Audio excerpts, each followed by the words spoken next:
Hey y'all, this week's episode of The Read is being brought to you by Talkspace. Talkspace is the online therapy company that believes therapy should be affordable, confidential, and convenient. You can join over 500,000 people who have used Talkspace for online therapy with their licensed therapist.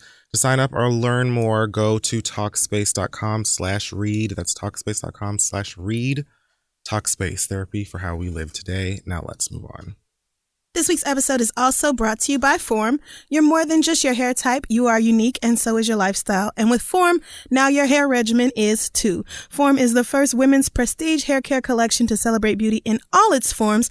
The Form collection minimizes guesswork and makes hair care simpler by offering personal regimens specifically designed for individual hair needs. I love mine. I absolutely love what Form has done for my hair over the past few weeks that I've been using it. You can get 10% off your entire order when you visit formbeauty.com/theread.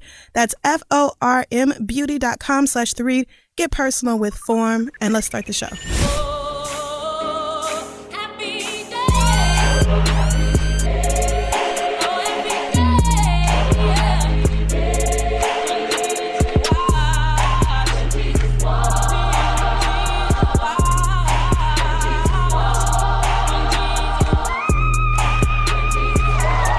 Ain't no way I'm going in there. What you want me to do? Come out looking like you? Cactus butt? Is it animated? You should be ashamed of yourself. It is animated. Cactus butt. I know that. I specifically did a movie that I know. I don't know anybody in my life who has not seen this movie. I know I've seen this. So. Can you give me the line again? Ain't no way I'm going in there. Mm-hmm. What, you want me to come out looking like you? Cactus butt? Why can't I place it? I know it though. Right, The Lion King. Woo, finally. Praise God. If I didn't get it this week, I was going to hit you with a book quote and turn the tables. I would have that was going to take me overboard. Like, that would have been I would have just said that you're throwing them at But this point. I got it, finally. Well, amen. A real win for me. And toddlers everywhere. So this week, hey, I am, who do I want to be? I'll be Solange because I'm going to see her at Radio City tonight. I am going to be Derek from Insecure. Yes. A real nigga who told his homie the truth. I bet you just stood up and clapped at that whole scene. I yelled. I knew you would. I did scream. I stood up on my mattress and I hollered, like, thank you for delivering the God honest truth, for keeping it absolutely real with this lost Negro. We appreciate you and your possible scamming. I don't know what it is that nigga does. We haven't gotten there yet, I don't think. Right. That's, I just needed to get that off of my chest. So this week's episode is early. Hey, because plans. So what we're going to do is a mailbag episode because those are apparently always fun and y'all have been asking for it. So this week's episode, in lieu of pop culture, diarrhea, and reads and all of that, we're just going to dive into the mailbox, the asktheread@gmail.com place, and go through some emails, old and new. Yeah, because there's a lot in here. We don't always get the chance, obviously, to catch up on everybody's emails. So this is just a time for us to go back through and hit some of the ones that we missed originally. So, first of all, this is so fun because I love when I get to look through all of these emails and read yes, most of these are break up with him or yes. I hate my coworker or I hate my roommate. It's true. Or my parents say shit. Mm-hmm. Like 90% of them fall into one of those. But the details are what make them each exciting. Exactly. Thoroughly, every time. So, do you want to start? Oh, wait, let me do one. Okay. Because this one actually isn't really even a letter. It's just, it's not like a question. It's like a shady response to another letter. Okay. So, Father. This comes from EJ. EJ says, hey guys, love your show. I think you guys should suggest to the listener who has the boyfriend or whatever who doesn't shower on a regular basis. Oh, gross. You remember that? Yeah, the Louisiana. Suggest this book called The Pigeon Needs a Bath. And this is a children's book? It is a children's book. There's photographs in it here. Oh no, I can't. She said she can get the book and read it to her child as a family. I've attached pictures of the book and a few of my favorite pages. Let me see if it's on Amazon. The cover of the book is literally a dirty pigeon, and it's called it is called The Pigeon Needs a Bath, and a little bubble over the pigeon's head that says, "No, I don't." So no, I wonder if the daddy pigeon is also filthy and the mama is like on a crusade to get everybody in the house to bathe. I mean, I don't know. Maybe. I actually feel like buying it. It's on Amazon for $12.39 for a book. I mean, for like a kid's book, how many pages is it? 7? Like, I like it if only because the shade of actually ordering that book. Oh, it's 40 pages. What? It's a children's novel? So the pigeon is stubborn. Like, that bitch is just, I'm not gonna do it. Is the pigeon arguing with his mama for like it's chapters? It's a picture book. Yeah, I don't know. The pigeon is raggedy. This nigga's got a series. Don't let the pigeon stay up late. Don't let the pigeon drive the bus. No. The pigeon finds a hot dog. The pigeon finds a hot dog. I guess that's what, like, not to pick up food off the ground and eat it. Oh, okay. So he has lots of filthy, gross habits. Yeah, the pigeon is just like a fuck boy. Oh my goodness. Y'all, please start buying your fuck niggas children's books. Please. That would be so and just funny. Leaving it here, like not saying anything else. I don't remember if the listener who wrote in said that they had kids or if she had a child. Yeah, they do have she and her musty baby daddy have a child together. Okay, so she's suggesting that you get the book and read it, but that's not gonna. No, you got to give it to your man to be like, how about you read this? Exactly. Yes, exactly. So there you go. Everybody's helping out. What mess. And that made me laugh. All right. I love it. Go ahead. Well, the first one that I found this week comes from, let's call her Angelica. Sure. And she says, so my father has been in jail for my entire life. I recently turned 25, and he got released on parole in August of 2016. However, I didn't find out he was out of jail until January of this year. Now, I was shocked and hurt at the same time because I never expected him to get out of jail, and I was never close to my dad's side of the family for many reasons. One of them is that my mom essentially did a lot of fucked up things to me and them and kept me away from them. When I asked my aunt on my dad's side for his address to send him a birthday card, she didn't reply to my message and basically ignored me. So to my surprise, a few days later, my dad calls me and told me that he was home, and I was filled with so many emotions ranging from hurt, happiness, and anger that I brushed everything to the side, and we met up shortly afterwards. My entire life, my mom has said that my dad ain't shit. My father and I would communicate through letters back and forth while he was in jail, and he would always say how much he wishes he was in my life. My mom would always tell me that he was just using me and that he won't fulfill any of those promises. Now here is the question about whether she was right all along. My dad's mother died recently. I didn't find out until the morning after, and I felt away because no one from that side let me know what her condition was, and I didn't get the chance to say goodbye. I saw my dad at the funeral a week later and haven't heard from him since. He didn't even remember my birthday, although he texted me 2 days afterwards apologizing. I texted and called him for Father's Day, and he still ignored me. It trips me out because as a father, I would imagine you would want to get to know your only child after being in jail for almost 25 years. But I digress. I honestly feel a certain type of way, mostly angry, and I don't know how to handle these emotions. I'm conflicted to side with my mom because I don't want to say she's right, and I don't like the thought of canceling my father out of my life completely. Anytime I talk to my mom, she will ask if I've seen or heard from my dad, and I tell her no, and she does that black mama, Any advice or thoughts? Thanks, Angelica. Well, Jel, I think this is just a conversation that needs to be had with him. You know, like he was gone for such a long time. I mean, the whole time you were, which kind of leads me to what did he do to get locked up for 25 some odd years? That seems none of my business. Right? True. I watch Power. So, but oh Lord, you know, I can't put myself in his shoes, but I do feel like it's probably really difficult for him. Men are already, you know, complicated when it comes to communication, and especially emotions and all of that type of stuff. So he probably just does not have the tools to really be a dad. He does not know how to do that. Right.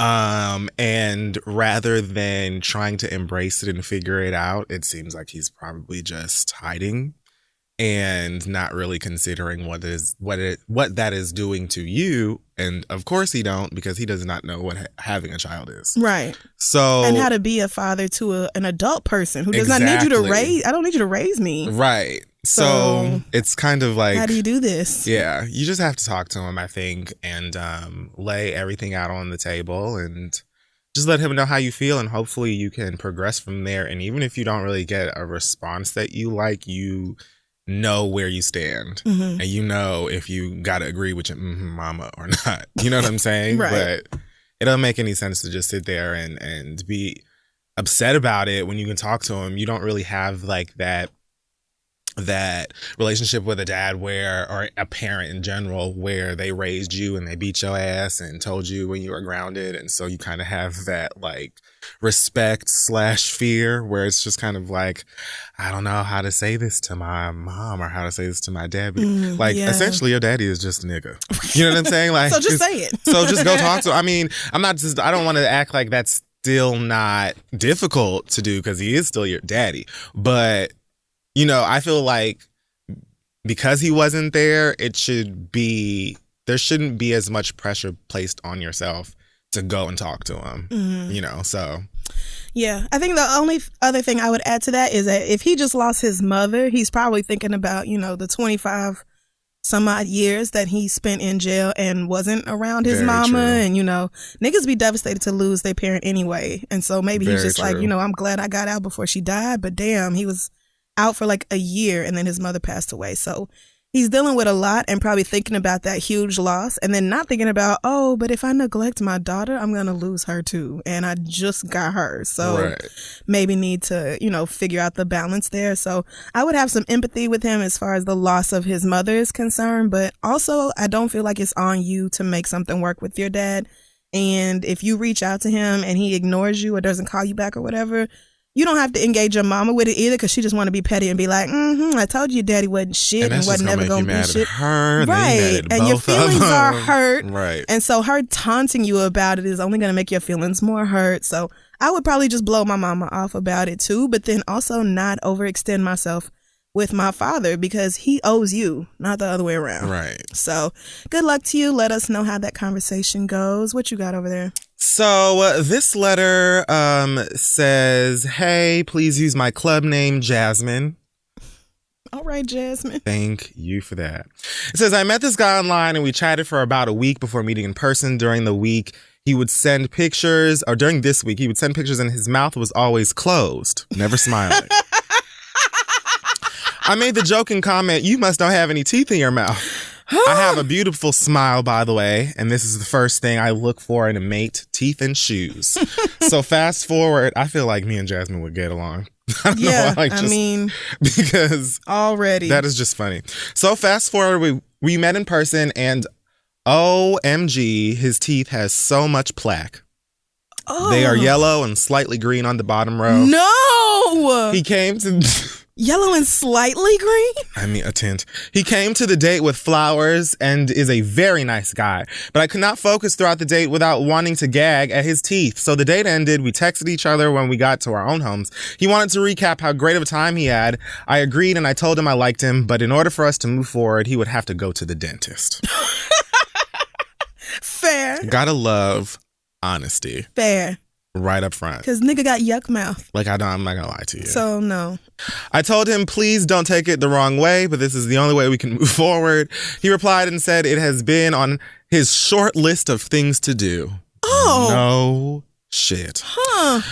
But we'll move it up since it is important to me and he wants me to get closer to him. I also suggested that I would help in any way, emotional support, and even recommended my dentist. So let me just pause and say, this is how the fuck you do it. Ain't no sense in pondering and being afraid of what the response gonna be, and then nobody knows what's going on and y'all niggas fall out and hate each other. She said, hey, your teeth are gross. Yep. It freaks me out. I'll be here for you. I'm not trying to, fuck with you. Yeah. Do you want some recommendations? I have a number. Mm-hmm. Okay, it has been a week. He has been on vacation for a few days, and he has not made an appointment. I think that I think that is the least you can do. I'm not saying wait outside the dentist's office, but you said you were going to put in some effort. We go out again on this Friday, and hopefully he will not try to kiss me because I will curve him and hurt his feelings. How long should I wait for him to go to the dentist? I told myself mentally 30 days to make an appointment. After that, I will walk away. Is that too short of a time? Am I being shallow? I just can't do it. It was very hard for me to even tell him that because the conversation could have went another way and he could have cursed me out. I don't want to keep asking him about it, but something needs to be done.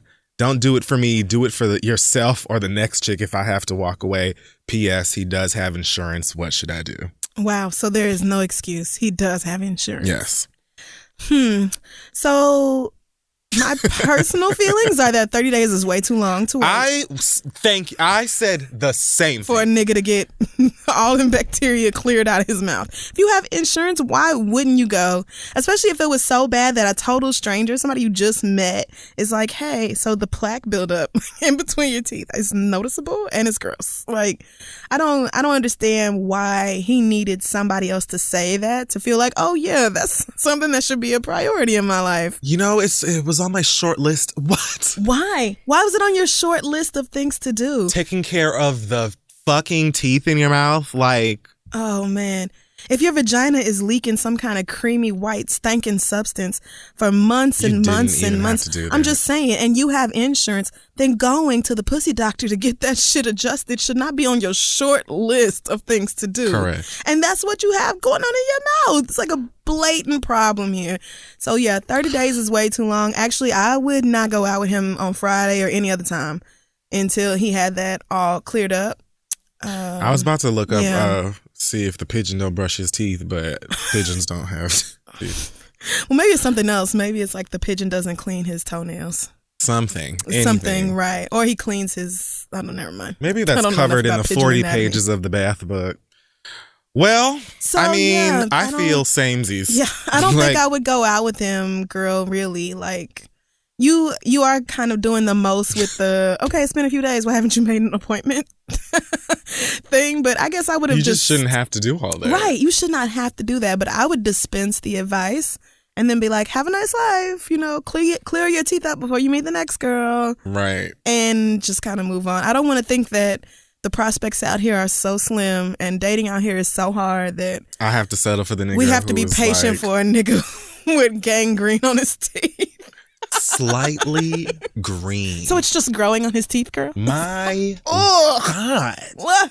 No, Father God. Well, I think that wraps that one up. What do you got? Yeah, good luck to you. Our next question comes from Eliza, who says, my boyfriend and I have been dating for a little over a year. He's smart, attractive, has a good job, and is in general a good boyfriend. He supported me through a very tough time with anxiety and depression when we first started dating. At the time, we were long distance, but he moved to the city where we both now live to be with me. On the surface, our relationship is pretty good, and I love him. However, we have two very different communication styles and different ideas of how much time is enough time. I like spending time with him. I could see him every day and be happy. He recently told me that he would prefer not to see me as often. He even said that if he only saw me once enough, that would be enough. Once a month.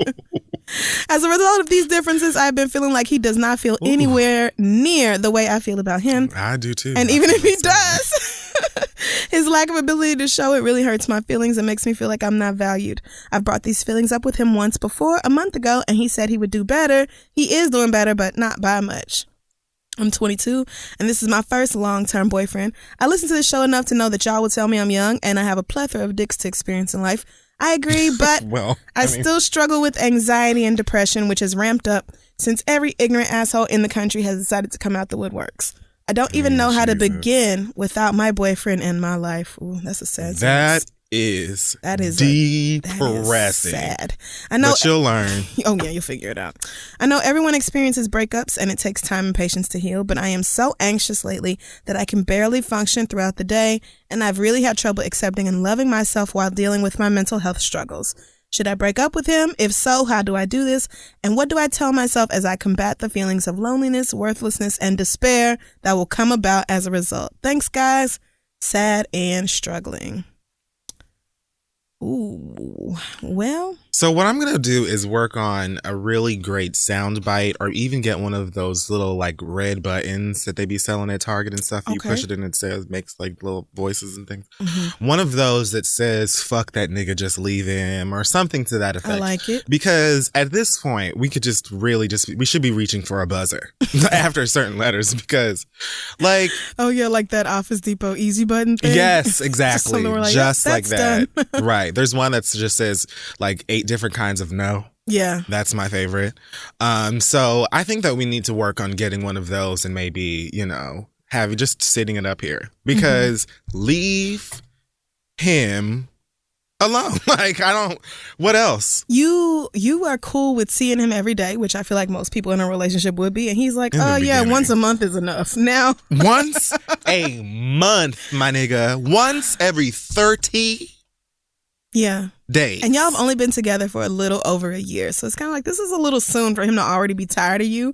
I understand having different levels of like wanting to kick it, because I was definitely like that in previous relationships. I do not need to see you every day. In fact, it's probably best if I don't. I prefer not to. But 2 or 3 times a week is fine. Yes. And now once a month is insane. That's absolutely weird. I see friends more often than that. It just doesn't make sense that you would be in a relationship and live in the same city, and yet he only come through once a month. That don't make no sense. So that nigga is scamming. He got a family, or maybe he's a vigilante at night. Or he's just not as into you as you are into him. Like you might be right in your suspicions about that, but I don't understand why he would move cities to be with you if that was the case. I mean, I know niggas do things that don't make no sense, but that's... I mean, sometimes you really have to leave it in the world of the unknown. That's a lot. Right. And you said you mentioned this a month ago, and he's trying to do better, but he isn't really doing that much better. I don't get what's standing in the way from him coming over more than once every few weeks. 1 month? Like, right. It just doesn't, it defies all logic. But, when you are dealing with mental health issues, it can be hard to do something else that deep down in your heart, because I feel like that you'd be better off in the long run without this person. But the thought of taking that first step, right? And this is your first, what you call long-term relationship, and you're only 22. And so that first heartbreak is a bitch. It is. I get the hesitation here, sis. But I don't think it's going to get any easier. And as time goes on, you're probably just running the risk of being more hurt. Like, I can look back at past relationships and be like, I should have broke up with you when I first started thinking about it around month 3. Yes. But I stuck it out till month 11, and it made it that much harder to leave that nigga. Absolutely. Because you have feelings. It's not like I didn't care for these people at all. It's just, whatever is going on in the relationship to where I know it's not going to work out. But being brave enough to work up the nerve to say this isn't working can be really difficult. It can. That's something I struggle with. That's why you got to nip it in the bud first time you see it. But yeah, when you're younger, it's fine. Like, by the time you get to your late 20s and early 30s, you're just going to be like, you already know. And you'll have experienced enough shit like this, whether it's long-term, short-term, whatever the fuck, to get to that place. God willing, we make it. Right. Amen. You'll get to a place where by the first date, you're going to be like, no, I don't do that. So this was really nice. And then it's done. It'll be like a couple weeks of being around each other, and you're like, ooh, this is not. But coming from a person who really does not even like to go out or be around people like that, once a month is absurd. It is. That is wild. Absurd. If the nigga was like once or twice a week, like you said, I could be like, not probably ideal, but he likes to be alone. Especially since you want to be up under this nigga every single day, which I don't really, you'll grow out of that too. But but once a month is ridiculous, so I'm not for it. Right. Or maybe he's trying not to hang around you every day because he knows it's not working out. He knows this is not something that is going to be long term, so he's trying to distance himself physically and emotionally, but also not being brave enough to just break it off. Exactly. It's 2 people who don't want to hurt each other's feelings, so they're floating around in a relationship that doesn't really serve either one of them. One of you has got to be big enough to say, okay, this isn't working. Right. So hopefully it's you, but yeah, I get the rest of it, but stressing out over a nigga is just making your anxiety and depression worse, most likely. And what's the point? Right. Like, if a nigga don't uplift you and make your life better or make you happier at the bare damn minimum, then why waste your time? So good luck though, sis, because it is difficult to break up with somebody, especially when you know you hurting your own feelings. Exactly. But you got plenty of I hate you, Jody, throwing clothes around years left in you, so don't beat yourself up over not, getting it or having a full grasp on your feelings just yet. Difficult but necessary. Now, if you in your 40s and you still like, this nigga only comes around during the fall and that's when we have to worry. And I would be like, girl, how long have we been dating? How do you not notice? Like, hey, how long have you been in the game? All right. So this email comes from, you know what? She put her name in here, but I'm just going to make up names just for the sake, because you never know. Some of the girls might forget, and then they want to come and call us and fight. I don't know. True. So it says, hey, Kid Fury and Crystal, my name is Mabel. Mm-hmm. Let me just say, please don't judge me too harshly, but I need y'all's help. First of all, I didn't edit any of these. I tried, and then I just got so tired. Yeah. Remember when I used to do that like 3 years ago? That was a lot of work. Fresh was just like, I don't do that anymore. All right. I'm 28 and my girlfriend Kima and I have been together on and off for 7 years. She's the first woman I've ever loved. Oh, Lord. Here we go. Yeah. I knew you were going to react right there. I knew you were going to react right there. It gets so much better. All right. And first one I've ever loved and been with this long. And although I've dated other women, Kima is my addiction. Strap up. Oh, that was not a great. No, it was perfect. Okay. Recently, in the last 2 years, we have been separated. She's been dating and fucking a nigga. We can call him Chris.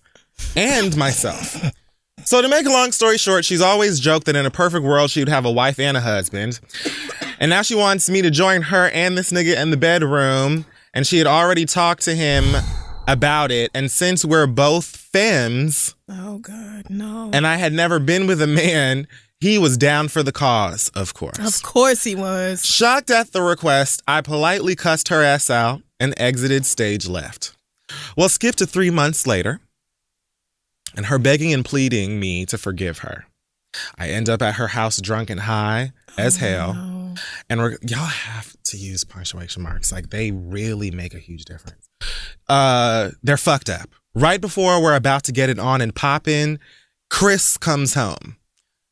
Which I feel like that was planned. And right. Caught up in the moment, it started with him just watching to us all ending up fucking. Mm-hmm. And to my surprise, the dick wasn't bad at all. Of course it wasn't. Since then... No, don't tell me. No. Unbeknownst to Kima... Ah! I fucking knew it! Chris and I have fucked a few times.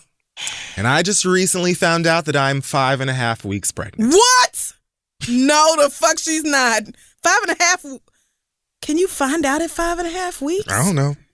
Oh my God, that must be the earliest pregnancy test ever, nigga. What? Oh my God. Chris knows and is ecstatic about the baby. Oh, then he's a fool. And wants to be with me. Talking marriage.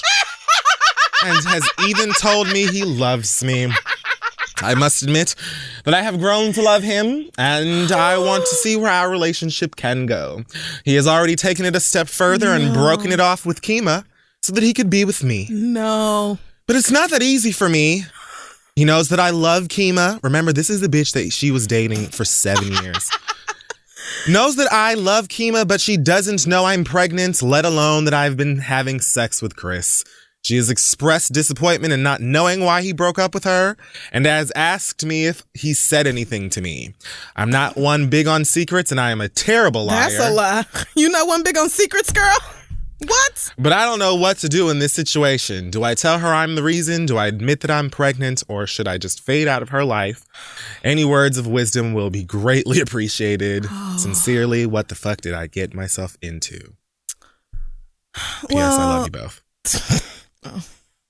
So you would throw that in there at the very end.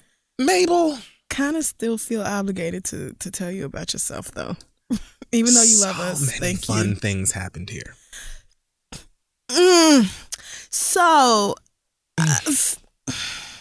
I'm not one to tell women what to do with their bodies, but maybe you're still within a window of time where this is reversible. Maybe. Are you serious? I'm just saying, look at this situation. This is Solo Lucci and Sky Alexis.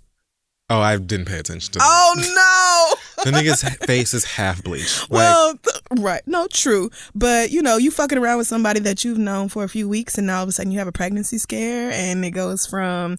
Now, he's weirdly being supportive and acting like he's super hype, but it doesn't make sense. This is a bad situation. It is. It fucking sucks. This is a bad situation. Because it's not even just some bitch or even your home girl, which would be awful. But it's, right? This is your ex-girlfriend. In your pursuit of getting your woman back, you fucked her and her man. And then fucked her man some more. Behind her back. And ended up pregnant. Got pregnant. And she doesn't even know. And he left her. Because you're pregnant. But neither one of y'all told her. Anything. You're going to have to let go of the idea of you and Kima ever being lovers or friends again. Ever again. She is probably going to have a little voodoo doll of you and want to fuck you over. And many. You're going to be on her shit list for a long, long time. American Girl doll-sized voodoo. Especially if you continue a relationship with Chris and go on y'all are just some happy straight couple. And because if you have this baby, you might as well just tell her. You know what I'm saying? Yeah, you're gonna need to tell her. You can't. You're gonna be pregnant. You're gonna be pregnant. Showing. Oh no. you're gonna hide from her ass for 9 whatever months. Right. She's gonna know that this baby is her ex's at some point. Mm-hmm. You might as well just tell her ass now. If I were you and I was dead set on keeping the baby, then I would cut ties with the both of them and go sit down somewhere by my damn self. But she's in love with the baby's father. See, no, you're not. And that's the other thing. Y'all sitting up here lying to each other about love. That is not what happened here. How long have they been fucking around? A couple of months, maybe at the most. Maybe. And now y'all talking about marriage and love? Bitch, what? You sound ridiculous. That is not... No, girl, if you rush into marriage and even cohabitating with a nigga that the circumstances behind this whole thing are just so... I want you to minimize the amount of pain, suffering, damage to your credit and self-esteem and all that is possibly heading your way by way of this nigga. Look at what he did to the girl who literally came right before you.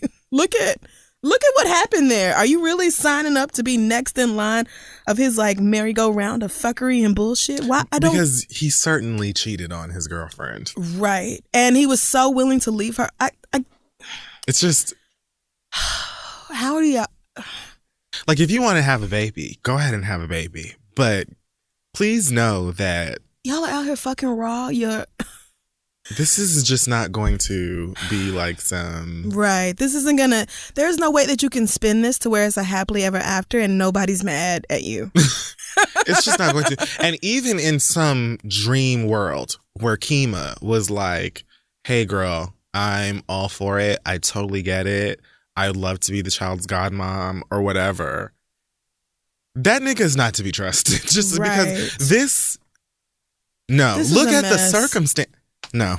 Yeah. So if I were you, I would either be headed to the chop shop or I would just go off somewhere by myself and be like, I'll do this alone. Maybe put him on court-ordered child support or something, and that would be it. Just the idea of pursuing a relationship with this man or ever trying to go back to your ex-girlfriend and be like, I know I fucked your man, behind your back and got pregnant, but please forgive me and raise this baby with me. I mean, maybe lesbians do that sort of thing all the time, but I just don't. Oh, what a fucking mess. Where did you find that? I mean, this one came in today. So you are still... Okay, never mind. Make whatever choice you feel is best for you, but let go of the expectation that this is going to work out in a way that's favorable, I guess, because that's absolutely not happening. So, I mean, good luck. Yes, good luck. The best of luck. The absolute... top tier luck. What a shit ball of bad decisions and mess that is. And now there's a baby being brought into the whole situation. I'll be stunned if you and this man are still on speaking terms in 6 months. But anyway, this is from Stressed and Wore Out. She says, first, let me say I'm a new stan and I absolutely love you too and all that you do.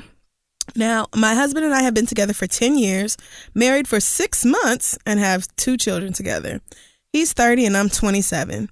We've been living separately for 3 months, me at my parents' house and him at his, to save money in order to fund his rap career. I'm sorry, I did not. It just reflex. I'm sorry. Go ahead. After we got married in February, I moved into his family home despite my reservations about living with 2 other families. Aside from my mother and father-in-law, my brother-in-law and his wife and their 2 young boys also live in the house, so me and my family make a total of 10 bodies under one roof. Fuck the entirety of that. I don't know what sitcom you think you in. Fuck that. But it's a no from me. I'm so sorry. I tried my best to coexist with everyone in the home. I did my part in cleaning behind me and my boys and cooked dinner twice a week as we all agreed, but I just could not take it in that compound. My nephews lack all discipline and leave the house looking atrocious. Oh, no one cleans up after themselves, and my sister-in-law had the nerve to tell me that she thinks I need to contribute to the house more. Fuck that. Needless to say, I packed me and my kids' shit and left. I found a nice house about 15 minutes away, but my husband refused to move with us. Oh. His reason is that he is 100% committed to chasing his dream, and he will not leave the studio that he built at his mother's house. Right. When we first agreed to move, the deal was that everyone would be living rent-free in order to save money. Now that my husband's mother is retiring, she expects each family to pay $900 rent. Mind you, I'm currently paying a little over $1,000 for a 3-bedroom house for me and my boys. So the question is, am I wrong for leaving my husband behind at his dysfunctional family house in search of my own peace of mind? And should I try to break my lease and move back in? Any insight would be greatly appreciated. Thank you. Love, Stressed, and Worn Out. My lease so I can move. The devil's a motherfucking liar, girl. Why would you? So my thing is, didn't she say she found a house 15 minutes away? Yeah. So what? So he's not leaving because the studio is at his mama's house that's 15 minutes away from your house? Right. And now that the mama's retiring, it's no longer a rent-free situation. She wants every family living there to pay $900 in rent. So why wouldn't we just pay an extra $200 and have our own house with 3 bedrooms for us and our kids, plenty of space, as opposed to living under your mama's roof with all them other niggas? So let me ask a question that I know you can't answer because you ain't here. Okay, I'll try to guess the answer. Okay, you are married to this man. Is this like the first dumbass decision he's ever made? Is this like mind-blowingly silly? They've been together 10 years and just got married 6 months ago, and now he's just refusing to leave his mama's house. That's crazy. That doesn't make any sense to me. I don't understand. I could see if you were like, I found a nice place, but it's like an hour and a half away driving or something like that. Then I'd be like, well, that's a bit inconvenient. If he really is dead serious about recording and stuff, I respect that. But if this shit is around the corner, my nigga, like, you can't go 15 minutes out of the way to pursue your dream. And you're not going to be living at your mama's house for free anymore unless his mama is keeping a secret that she doesn't expect him to pay any rent. Well, he probably won't have to pay any because it's just him there by himself. Right. Now. I'm going to go ahead and assume that. Right. Oh, mama, his mama, well, she got to be at least, 55, 60 years old. You coddling this grown ass nigga with a wife and kids. But I still don't see why you couldn't just like go. I don't get it. It just doesn't make any sense to me. I'm sorry. Like, I don't even know how I would just be sitting trying to come up with the words like in his face. I would be like, wow, you did this right after I married you, together for 10 years, and now you want to be dumb? This is dumb. I don't understand what to say here to you. Like, this is stupid. It is. Why do niggas act like this? It doesn't make any sense. And also, if you're 30 and you've been pursuing this rap dream for so long that you had a studio built at your mama's house, shouldn't you be slightly more popping than to still be at your mama's house, like focused on the grind or whatever else? That's not fair. No, it's not. Everybody, there's no such thing as like instant success for everybody or something like that. But if you really expect me to live outside, you expect us to live outside of the same home, and you expect me to be okay with you shacking up in your mama's house instead of coming to mine 15 minutes away, then you better have like 200,000 mixtapes sold, or, you know, like 2 million streams on SoundCloud, or something to make me think that you've made progress towards this rap career. Like, just don't be just some nigga out here, you know, with a dream or whatever, and you haven't actually put in any work to make me feel like the sacrifice will be worth it. That's the thing. You don't want to. Because at the end of the day, you're separating yourself from your family, your wife and children. So I see what you're saying. Like, you should, at the very least, I hope that I'm seeing some sort of progress in what you're doing that makes me feel like, you know what, I don't even get this, but you're grinding, you're working hard, and it's paying off for you in whatever kind of way.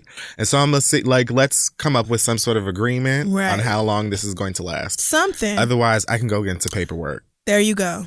Because you have to do something to make me keep the faith in this relationship. And if I were you, I would really be like, so I married the nigga and now he want to act like this? Like, I think that would blow my mind.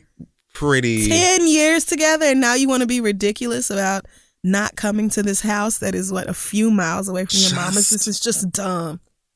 Like, that's maybe what is it, $20 in a lift? It depends. Maybe. That's in New York. Right. They probably other live cities somewhere are crazy cheaper. So right. Or they probably live somewhere where everybody has a car or whatever else. It's insane to me. A bike, nigga, I just don't see the excuse. It's insane to me that anybody would rather live with their mama, daddy, brother, sister-in-law, 2 nephews, all for the sake of a studio, instead of going home with their family 15 minutes down the road. And then using the studio whenever you need to. You just come over. Would you be restricted? Would you be kept from the studio that you built because you moved? Does he need to be in the studio 24/7? Is he working on something for Khaled? I don't get this. I am lost. Like, you know what I'm saying? Like, that would be another thing. Like, if that nigga was like, oh, you know, I met Khaled or I met somebody else and they Jay-Z need this said, can I have the beat tomorrow? I would be like, nigga, move where? I'll lock you in the studio so you can get that shit done. No sleep. I'm FaceTiming your ass at 4 a.m. just to make sure your eyes are wide open. Just to make sure you, let me hear it, put it on a loop. That would be different. So this situation would make me very uncomfortable. I would probably just stay in my house by myself with my kids, paying my $1,000 rent and chilling until, because I mean, divorce just sounds so like you just got here. So yeah, it's easily rectified. Right, is the thing. You know what I'm saying? It's not like does he he's refuse just a to listen to dog-ass nigga. Right. It's just like, this doesn't make any sense. Why do we have to be here? His mama probably don't make him do nothing. She don't make him clean up after himself. She cooks for him. She probably totally babies and coddles him. Whereas you make him be a grown-up big boy daddy. And there's so many other wild-ass distractions in that house that he can duck his ass into the recording studio and not have to do some shit. Come out when he wants some Frito-Lays and get right back in there. Everybody is asleep. Yep. Pack up a cooler and go back in the studio. He come moving with you. He's going to be expected to, like, work around the house and like raise kids and pay bills, be responsible, housework. You're like, right, ain't nobody got time for all that. Free greens and I got a studio. Trash, yeah, I'm gonna say, Jesus, niggas. Yeah, I think I would just let that sit for a while. I would let him stay over there for a little while, maybe a couple of weeks or so, and then I would say, okay, so listen, this doesn't make any sense. Figure it the fuck out. Or else I can just, we just got married and I can just unmarry you and go right on it's pretty about easy. Handling my business. So good luck to you. Let us know how that goes. We're going to take a quick break and be right back. Today's episode of The Read is being brought to you by Stamps.com. Do you know anyone who loves going to the post office? Of course you don't, because the post office is ridiculous and don't nobody ever want to be in there, ever.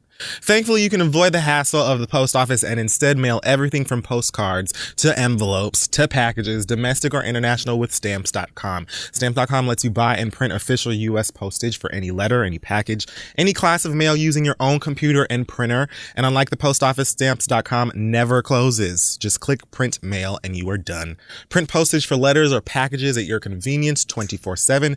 Plus, They'll send you a digital scale that automatically calculates exact postage and helps you decide the best class of mail based on your needs. You'll even get discounts you could never get at the post office. Yep, I had to send a couple of packages last week, and instead of dragging everything down to the post office and letting them weigh it and having it be this whole long ordeal, you could just take care of all of it right there in your apartment with Stamps.com. Right now, you can enjoy the Stamps.com service with a special offer that includes a 4-week trial plus postage and a digital scale without long-term commitments.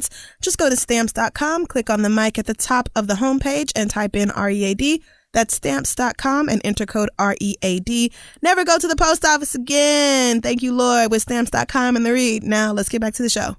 Okay, so we're back and we've got some more letters here. Mm-hmm. All right, so this letter is coming from someone I will call Mordecai. It says, Crystalline Fury, I am a regular schmegular 30-year-old white gay male and have been involved with race relations / diversity efforts my whole life. Be patient. Okay. My problem is that Trump has fucked up my wardrobe.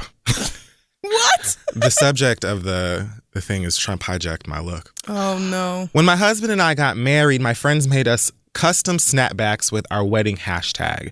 The hat is red and the hashtag is white. We loved the hats and rocked them everywhere. Then Trump and his ignorant ass started wearing red and white Make America Great Again hats. Man. For a while, when I assumed he was going to lose, I kept wearing my hat from my gay ass wedding as my own silent F you to him and Pence. Then the past 8 months happened.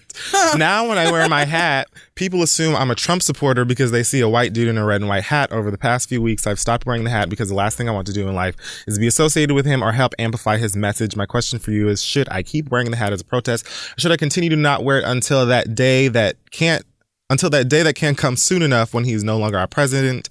Thanks, Mordecai. P.S. I recognize that I'm privileged to not have to think about this before, or not have had to think about this before, and that people of color, religious minorities, and fellow LGBTQ people have to make this same judgment call every day regarding their hairstyle, clothes, etc. in a multitude of ways I can't even imagine. All that's true. So he loves his sentimental red and white hat, and I can absolutely see. Honestly, on the way here in the car, we were just going down the freeway. I can't remember the one. What is it? FDR.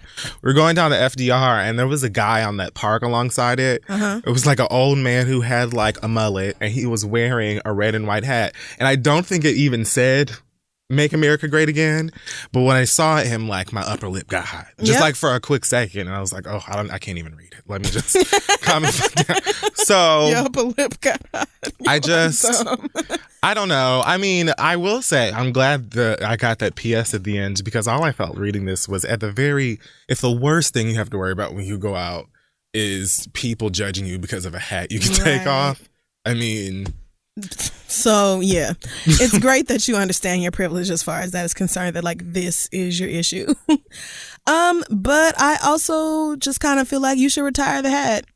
You should probably, it's a cute, wedding memento. I understand you really like it and all that, but with the way red hats with white lettering, it's just an automatic trigger in America right now. And so to avoid the stank looks until people look and be like, oh, hashtag John and Ron or whatever. I don't know. Until like people get a good look at it. If you want to avoid people looking at you crazy or maybe just reacting and saying something wild to you or whatever, I would just avoid all that and not wear it. Like you totally get rid of the problem if you just don't wear the hat. I mean, it is just a hat. I get the super, mushy sentimental value or whatever. Gross. But I mean, maybe you can have like on your first anniversary or whatever, you can have like a little special celebration, make new hats that are a different color, and those could be your new sentimental hats. I mean, or I would get a red one that says "Make America Gay Again." See, that's too close. But that would be worth it, though. I think that would be worth the anger, and then people read it like, but maybe you attract homophobes in that also. Yeah, I would just leave the hat at home. Just put it like on your, what do you call it? I put mine in the closet shelf. And just put some pretty lights on top. I mean, yeah, sentimental stuff has its place, but to me, it's just you really wanting to wear this out in public is more stress than what it's worth. Somebody with astigmatism gonna be real No, militant. don't do that. And yank it off and throw it in the ocean or something, and then you're gonna really be heartbroken. Yeah. I mean, and be glad that this is all you have to exactly. You can make another hat that means something special. You'll go on a trip with this guy one day, and y'all will both get some matching souvenir, and that could be like you'll have so many other little sentimental things like this. The love that you have is what matters. So just go find something else to wear. Varsity jackets or some fun shit. Yeah, and there's a lot of like anti-fascist clothing and fuck Trump, burn that nigga Donald Trump stuff that you can buy. So yeah, just let this one hat stay at the house. But good luck to you. Thanks for your letter. I still have a red and white hat that says sis. I feel like I have a red and white Kid Fury hat. I think I have one of those. I think, yeah, and an Uncommon Sense one too. Like, and I just would never wear those outside. Now, knowing how people are, no, it's just not. Ugh, and being a black woman too, you won't mistake me for no Trump bitch. Right. If you even look at me crazy with a red and white hat on, I'm gonna be like, bitch, I don't know. Like, you better unfurl your brows, bitch. You have to straighten up your motherfucking face, ho. Squint. Look real close. All right, our next letter comes from Mark, who says, I'm mixed, black, and Middle Eastern, and I am so light-skinned that I'm white passing to a lot of people who don't know no better. Oh my gosh, I have an email that is like just like this. Most people think I'm just a white guy with a tan. I get Italian or Greek a lot, and honestly, I don't correct them. I work at a majority white office in the deep South. My racist-ass white coworkers have no filter when they're around me because they consider me one of the guys. Even though I don't ever make racist comments myself, and I do defend my black coworkers when they're made fun of. I'm sorry, they're getting made fun of at work? I just saw that. What? Yeah. Okay. I still feel like I'm betraying my race. At the same time, my white passing privilege has brought me job opportunities and promotions that I am sure I wouldn't have received if I was honest about my race. I considered finding another job, but I think I'd find the same racist attitudes everywhere I looked, and I would move away, but I have to stay close by to take care of my mama. Should I continue to pull this reverse Rachel Dolezal act, or should I come clean with my coworkers? Please feel free to read me for filth. I probably deserve it. Thanks, Mark. Well, Mark, I don't necessarily think you need to be read. I think if you can honestly pass for white, which is difficult for most people of color, but if you can truly go into white spaces and be accepted as a white person, I mean, I don't know, it's kind of like an invisibility cloak, or you know how people be like, if you could have one superpower, what would it be? Mm-hmm. That mine always be like, I would have that stuff like Alex Mack. I would turn into that goo that Alex Mack could turn into and slide my way into anywhere I wanted to go. Right? Yes. Still an inspiration. And this is kind of like you get to shrug off your ethnicity and your Negro-ness and enter white spaces and know what it's like to be treated as a white person. Like, you know that the difference between the way they treat you and the way they treat people who they know are of color is different. Whereas the rest of us just, like, we know it because we observe it, but you know it because you live it. And so that's a very different thing. And I think being able to, asking somebody to give up that ability and come out as like a person of color at work, I don't know. I kind of feel like it puts you at a disadvantage because you're no longer one of those people who can correct the dumb shit that you hear going on at work. Like, you're no longer listened to in the same capacity because they no longer see you as white, and you're not accepted into their white spaces where they feel free to be racist. So you kind of take away your privilege at the same time. So I don't know if I even think you need to do that. I think you probably need to do a better job of speaking up about racist and homophobic or transphobic or whatever other shit that you hear go on at the office. You need to speak up in a way that you know they wouldn't let black people do. Okay, I think that I mean, I hear what you're saying. I think that it isn't necessarily your responsibility to walk around at your job that has nothing to do with what race you are and be like, hey everybody, I'm black. I am super uncomfortable with the thought of a person who is not white just going along with the idea that they're white to benefit themselves. I mean, I'm not going to be like, shame on you. How could you desert everybody? Let's go and burn you at the stake. I mean, that's your damn business. I don't even know you. Right. I do think, though, if you aren't at the very least calling out the fucked up shit that's taking place around your office, then I think you do need to be read, because in that case, you're just a part of the problem. And maybe even worse, because you're really like getting away with some bullshit. You know what I'm saying? Yeah. Like, there's no reason for you to not, you don't have to walk around in, green, red, and black and have your fist in the air all the time. And, you don't have to be, super marching and doing all of this stuff. True. But if you think about Rachel Dolezal, that woman went out of her way, like had the privilege from birth and went out of her way anyway to be a Black woman. And why is that? Like, for what? Why? Because being Black is lit. Because being Black is everything. It doesn't mean that it's better than anything else, or fuck y'all, or eat our balls, bitch. Like, it's not anything like that. Just who we are, our culture, what we represent is amazing, and it's beautiful, and it should be celebrated. And I just hope that you don't allow you getting away with passing to affect the way that you not only think, but the way that you act. Because you don't need to be up in your job saying, hey, everybody, I'm Black. And every time somebody says something about watermelon or chicken, you have a thesis, or, you need to, like, here's the chapter 7 on the book I wrote back in junior high about, you don't have to do all of that. But if you just hanging in the shadows, pretending to be Caucasian or whatever, right, and letting them say whatever or doing whatever because you want to get some money, I wouldn't know how you sleep at night.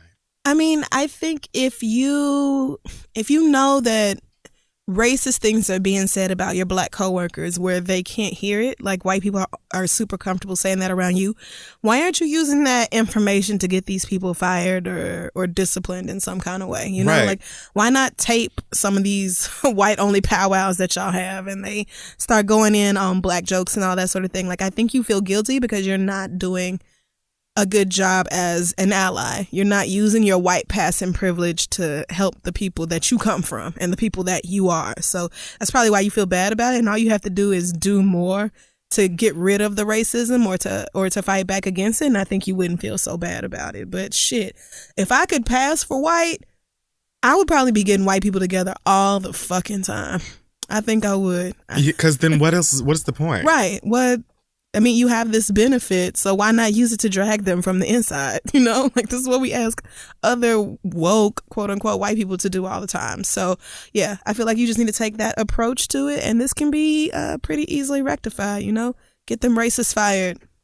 So, all right, my letter is super similar, but it's kind of a different perspective. Maybe. Okay. All right. It says, hi, Crystal and Kid Fury. My name is Andrea, and I have a question for you. Love to know your opinion, obviously. All right. This past weekend, I was working on an independent film shoot that consisted of a crew and cast of all people of color.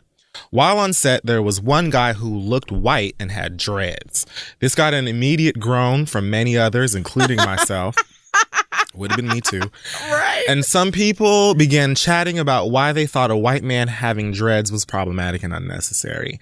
The director/producer, who wanted a POC cast and crew, told us he was white passing but not full white. However, some people didn't care because of his white skin and features. I then decided to approach him while he was setting up some gear and strike up a conversation. I asked him what he was mixed with, and he said his father is Irish and Scottish and his mother is African American. I then asked him what he identified as, and he said that when he was younger he identified as full Black, but as he got older people assumed he was white, but he never felt like he belonged in the white community. So when push came to shove, he would tell people he was mixed, but that he always felt more Black than anything. Throughout the weekend, people would make snarky comments within earshot of him of being white or his dreads, etc. And I could tell it bothered him, but he remained professional and spoke highly of his Black family and the Black community. I was torn the entire weekend on whether or not to accept him as a Black man, even though he looked white. After all, it's not his fault he came out very, very light-skinned. How would you have handled the situation? Would you have accepted someone like this as a black man, even though he looked very much white? Or if you had a friend who was white passing but identified as black, would you be okay with that? I feel as if I'm being a bit hypocritical, and I'm not sure of why. I'm not sympathizing with him or anything. I just found this situation to be very interesting. Love you guys and can't wait for you to come back to Toronto. She included a picture of the guy, and he does look white. Ooh, he does. But I could see him being he looks mixed yes. also, right? So because white hair don't do that. Yeah, no, it does not. So, that texture that's the Negroes all there. Yeah, the Negroes right up in there. It is. So are these cheekbones, honestly. But the skin color, you know, I could see how it would throw you off. You know what, Andrea? I would have done the exact same thing that you did, not just because I see someone who's white passing and I just need to know, but because I am that bothered by white people with dreads. Like, if I was working on a set for some days and I had to see you every day, and I know that this is supposed to be a cast and crew of people that are of color, at some point I would have done the exact same. I'm not going to walk right up on you and be like, well, what is you? What is you? But I would have, started a conversation, start talking about race, and casually probably asked what his ethnicity is or whatever, the same way anybody could have done that to me. Now, if he tells me his mama white and his mama is black and his daddy is white, I'm done. Didn't the director say that from the beginning, that he's mixed? Thank you. Like, the director who hired y'all is his fucking movie, and he is the one who specifically wanted people of color on this set. So if he tells you that this dude is mixed, the dude tells you that he's mixed. Even if you don't believe both of these motherfuckers, what I would not do in that situation is be an asshole. Because at that point, you are being a hypocrite. It's just, and I know people personally who are biracial or mixed or whatever, and they are super, super fair-skinned, and they could pass for white as well. And they go through the exact same thing. And then you wonder why mixed people and super light-skinned motherfuckers be in their feelings about everything. Not being accepted in the, this community or that one or the next. It's just like, even if you don't believe them, you're on the set to work. It is not your film. So who everybody else is or whose vagina they came out of really ain't none of your motherfucking business. Oh, that's true. So what you can do is what you were asked to do when you got here, and then take your ass home. That's it. So I think you have to be real careful when joking around with people about race or family or passing or whatever else. And if it was the sort of thing where everybody knew he was mixed and everybody, he had a good relationship with y'all had a good relationship with him, everybody is joking around and stuff, and they're like, boy, I thought you was white coming in here with some dreadlocks. I thank God for your mama. Let me see a picture, no Rachel Dolezal, da-da-da. If it was that sort of thing where it was harmless jokes and he was cool with it, that would be one thing. But if y'all are just going around being bitchy about it, like, who is the white boy with fucking dreads, even though you know that he is biracial, then that's fucked up. Like, don't make a person feel worse about something that's totally outside of their control. However, he's also, I feel like the reason that you're struggling with it is because it can be hard to have sympathy for people who are like you, who share the same oppression you do fundamentally, but they experience the world so much differently than you do. You see what I'm saying?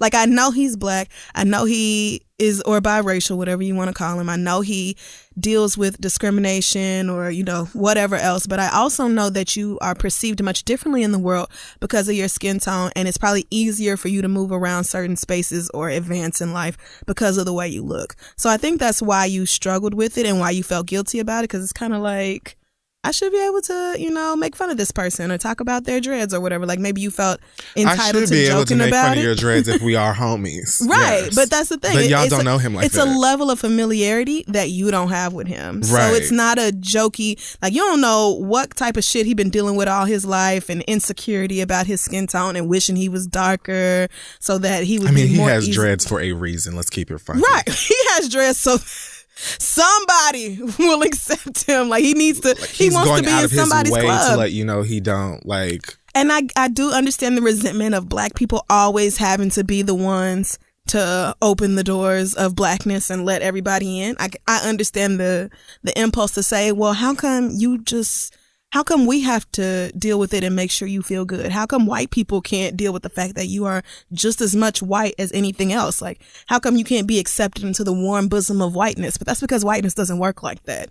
Once you get mixed with something else, white people automatically kick you out the club and you go in the biracial or the people of color category, and that's it. So yeah, y'all were dicks about it. I understand where it came from, but once the director said, I asked for nothing but people of color and that's what I've got, y'all should have let it go, because who don't know at this point that black people come in all different shades? I mean, what is the with problem? All different skin tones and hair types and textures and lengths.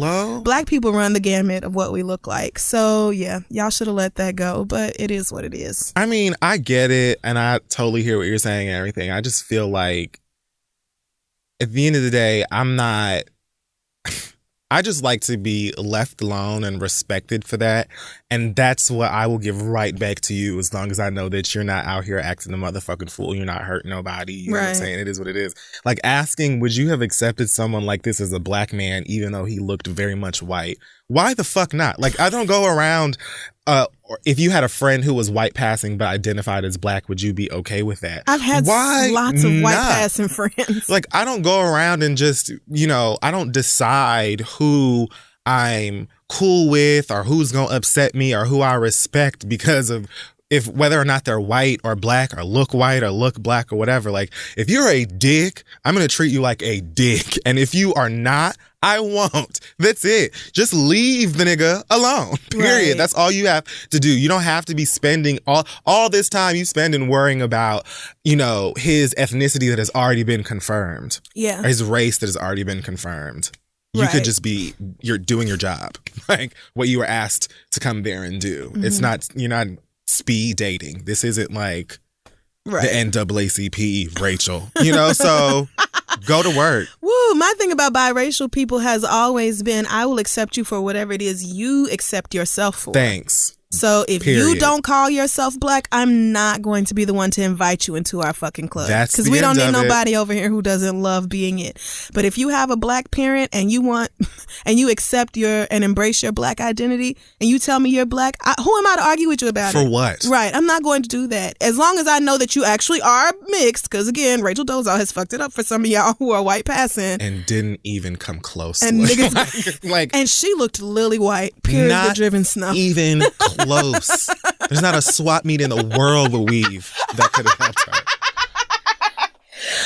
her. So yeah, I guess. Good luck with that, Andrea. Just be a nice person. It's not hard and it's free. All right. Our next question comes from Peaches, who says, please bear with me as I type this because I know y'all get the girls together about their punctuation and grammar. LOL. I mean, I already did today. I'm so sorry, but... Oh, he used the wrong version of bear, but that's fine. You didn't even have to do that. See, we are awful. We're very petty. So Peaches says, I'm a single black gay male living in the outskirts of Atlanta. All I do is go to the gym, go to work, go to school, and do Uber in my spare time. Sounds about right. I've only had 2 relationships in my life that only lasted for 2 seconds, aka less than a month. While I'm patiently waiting for a relationship worthwhile, I feel like I shoot myself in the foot because I'm always on social gay apps like Jacked and Grindr. Mm-hmm. I know these apps have a bad reputation, but for some reason I'm always thinking about sex. I try to refrain from it because I know people love to judge if you've ever been on these apps, and STDs are so real, but people act like it doesn't exist in their bloodstream. I've tried self-arousal, but it only urges me to get the real thing. If I ignore my horniness... Self-arousal? I think he means self-pleasure. Yeah, I was going to say masturbate. Yeah, I think that's what that meant. Okay. If I ignore my horniness, it starts increasing and affecting my everyday life like studying and running errands. Wow. I just want to know, what do you prefer to stay on track, and how can I control my hormones while I am still manless? Y'all are the real goats. Love the show. Peaches. So... I've never had this problem. Because I do not have an overactive sex drive at all. I can go years. I'm like a camel. You can give it to me one time and I'm good for like 2.5 years. You know what? I struggle. It's really hard. How but do you stay I also off the apps? What's a little different for you? Yeah. You get recognized, all that. People use your pictures on apps, which is still crazy to me. There are so many niggas out here. Fake Kid Furies. For what? You know, I don't think that there's anything wrong with those apps, you know, and I don't think that there's anything wrong with chatting with people. I don't think there's anything wrong with going and fucking if you want to fuck, as long as you're being smart. You know, I think that you just have to have a gauge on whether or not this is something that is negatively affecting your life. Like, it doesn't sound like you're saying, I'm fucking so much that I can't pay my bills, or like, I love dick so much that I stopped speaking to my mama, or something like that. It sounds like you're more so concerned with like the judgment or stigma. Can you say stigma about something that's not like a physical? I mean, yeah, because there's definitely stigma around using. I think, especially for gay men with the apps, because there's this assumption that gay men are like ultra sexualized and all they think about is it's like, what? There's already that stereotype, and so then of course gay men have more apps than everybody else, and all these different ways of gays fucking around on the low. So I think there is a stigma around it, but the thing is, the market's there because there's interest. Right. There's very few dyke hooking up, sleep with you randomly apps. Because lesbians don't do that. Lesbians do not just, and if they do, they know where to go. They have a favorite dyke bar, or they fucking make friends. An underground place where no one if you don't have a vagina, you are not allowed in that bitch. Like, I wanted to go to some of these parties so much, and they're like, I don't think so. Only. And I'm just like, I respect that. I get it. Everybody has their own things. Yes, so. I respect gay men being like, you cannot bring your bachelorette parties into the gay club, bitch. I understand that you just want to go out and have fun without niggas pressing their dicks in between your ass cheeks. I get it. But this is our space to come meet other niggas who like dicks. So please don't come in here with your party favors and like treating us like we're toys and games. Because no, fuck that. It's a couple of gay bars that don't care. Well, no, because money is money. Right. But yeah, I mean, I just don't think there's anything wrong with using these apps and having, just don't let it consume your time. Don't think that it's the only way that you can meet people. Because while, yes, it is very difficult, or it's harder for queer people, I guess I'll say, to find a date, because I feel like on average, it's just harder. You know what the fuck I'm talking about. We only have a few avenues. Yeah. And there's fewer of us. There's more straight people. Exactly. Like, they can meet each other at the fucking gas station, grocery store. Look at the fucking inbox. There you go. So all kinds of ways that y'all can meet each other. And for us, it's like, it's way different. So I would say, don't feel bad about using them. Know what your line and your limit is, but also embrace, meeting guys in other ways, because there are other good ways to meet. And this person lives in Atlanta? Right. So. Well, on the outskirts of Atlanta, but he drives Uber, because he lives further away, but. Not an excuse. There are so many places you could go into the city for the weekend and have a grand time. You're in a prime place. You might actually be able to just delete that shit. Right. Because in Atlanta, I don't know. You could do Uber in Atlanta on a Friday night and quit early enough to be able to rent yourself a hotel room and go party for the night. Like, that could work out super easily. The thing is that when you use those apps, it's more straightforward. There really aren't the number of men on those social apps that are looking for like a date or to hang out. Nobody's looking for just friends. Maybe like low on that list. Most people on there are just looking to fuck, and plenty of them are going to say that they're not, and they're fucking lying. So, because this guy loves sex, that's what that thing is. Like, I don't think it's about meeting a guy so much as I really love fucking and I can fuck right here on this app. It's not going to be hard for me. So if you want to fuck, I say fuck. Like, I don't care. Like, that's just not a big deal. But if you are looking to like really get into a relationship with somebody that you can take seriously and they can take you seriously and see where that goes, I'm going to tell you now, you're probably going to have to find that elsewhere. Atlanta is a great place to do it. And yes, many of the niggas you meet in the street will also be on apps, and you can cross that bridge when you get to it. But just like you be on Jack looking to Jack, most of the niggas on there are looking to do that as well. Gross. And not much after, not much past that. Right. So expand your horizons. Good luck to you. Let us know how it goes. We're going to take another short break and be right back. Thanks again to Talkspace for supporting this week's episode of The Read. Going to a traditional therapist is not for everyone. Sometimes you need to reach someone at your own convenience. And with Talkspace, that's exactly what you can do. Talkspace is the online therapy company that makes it easy to connect with a licensed therapist that is handpicked just for you for as little as $32 a week, which is a steal. Mm-hmm. Using Talkspace, you have the freedom to text, audio, and video message your therapist as much as you want. You can even do a live video chat, and all Talkspace therapists are fully licensed and go through a rigorous screening process in addition to thousands of hours of supervised professional training. Talkspace knows that emotions cannot be scheduled, so with their unlimited messaging therapy, you can text and video message your therapist as much as you want. Even if you're still unsure about Talkspace, their customer support is available to help answer any non-clinical questions you may have about how Talkspace works. Yep, and as a special offer for our listeners, you can use coupon code READ to get $30 off your first month when you sign up on the Talkspace app, or just go to Talkspace.com/READ to take advantage of this fantastic offer and get matched with your licensed therapist today. That's code READ for the Talkspace app, or head over to Talkspace.com/read to save $30 on your first month and show your support for the show. I can't even tell y'all how good it feels to get tweets and emails from you saying that you signed up for Talkspace and started talking to somebody and working through your issues and all that. It's so important. So get started today. Talkspace. It's therapy for how we live. And let's move on. Don't forget, this week's episode is also brought to you by Form. Say hello to a premium hair care collection dedicated to making every hair journey simpler and better. Form is the first women's prestige hair care collection to celebrate beauty in all its forms.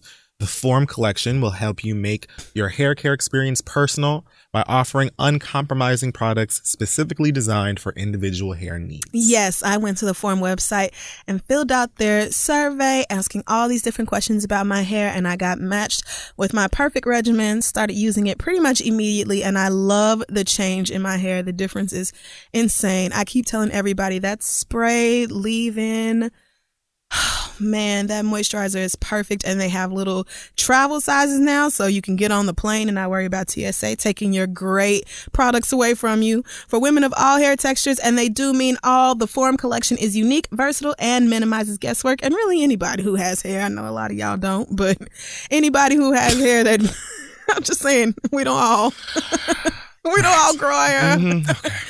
But if you do, Form was inspired by your own hair care journey and delivers uncompromising performance without sacrificing the health of your hair, just like their big brother brand Bevel.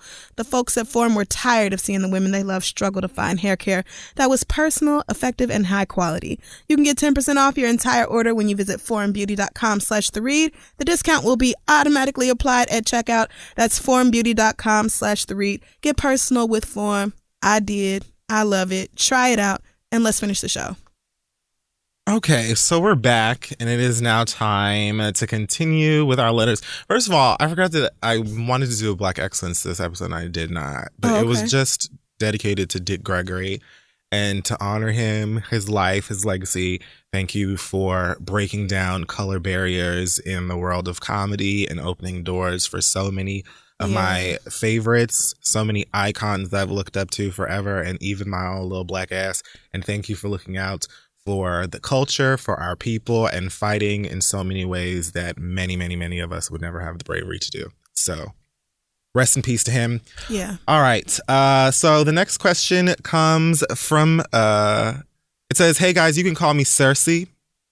Oh no. This letter is primarily directed at Crystal. What? As you know, Game of Thrones is everywhere. I cannot go online, turn on the TV, or listen to a podcast, even news and political podcasts, without hearing something about Game of Thrones. I have never seen an episode of the show. For the longest time, I thought I had an ally in Crystal because she had never watched GOT either. And I considered the Read a safe space, a GOT-free realm. But then one day I listened and found that not only had Crystal drank the Kool-Aid, By watching one episode, she'd put her whole face into the goddamn punch bowl by catching up on every single episode.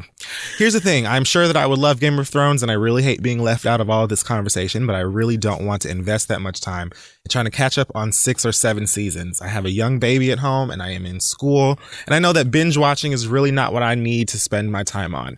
My friends always ask me if I watch, and I say that I have no interest and don't care about the show, but I really just do not have the time. Last week, my brother, who has never watched either, called me and told me he was going to watch the first episode, see what the fuss is all about. He and I usually like all the same things, and I know that if he tells me he really liked it, that will probably be enough to crack my resolve.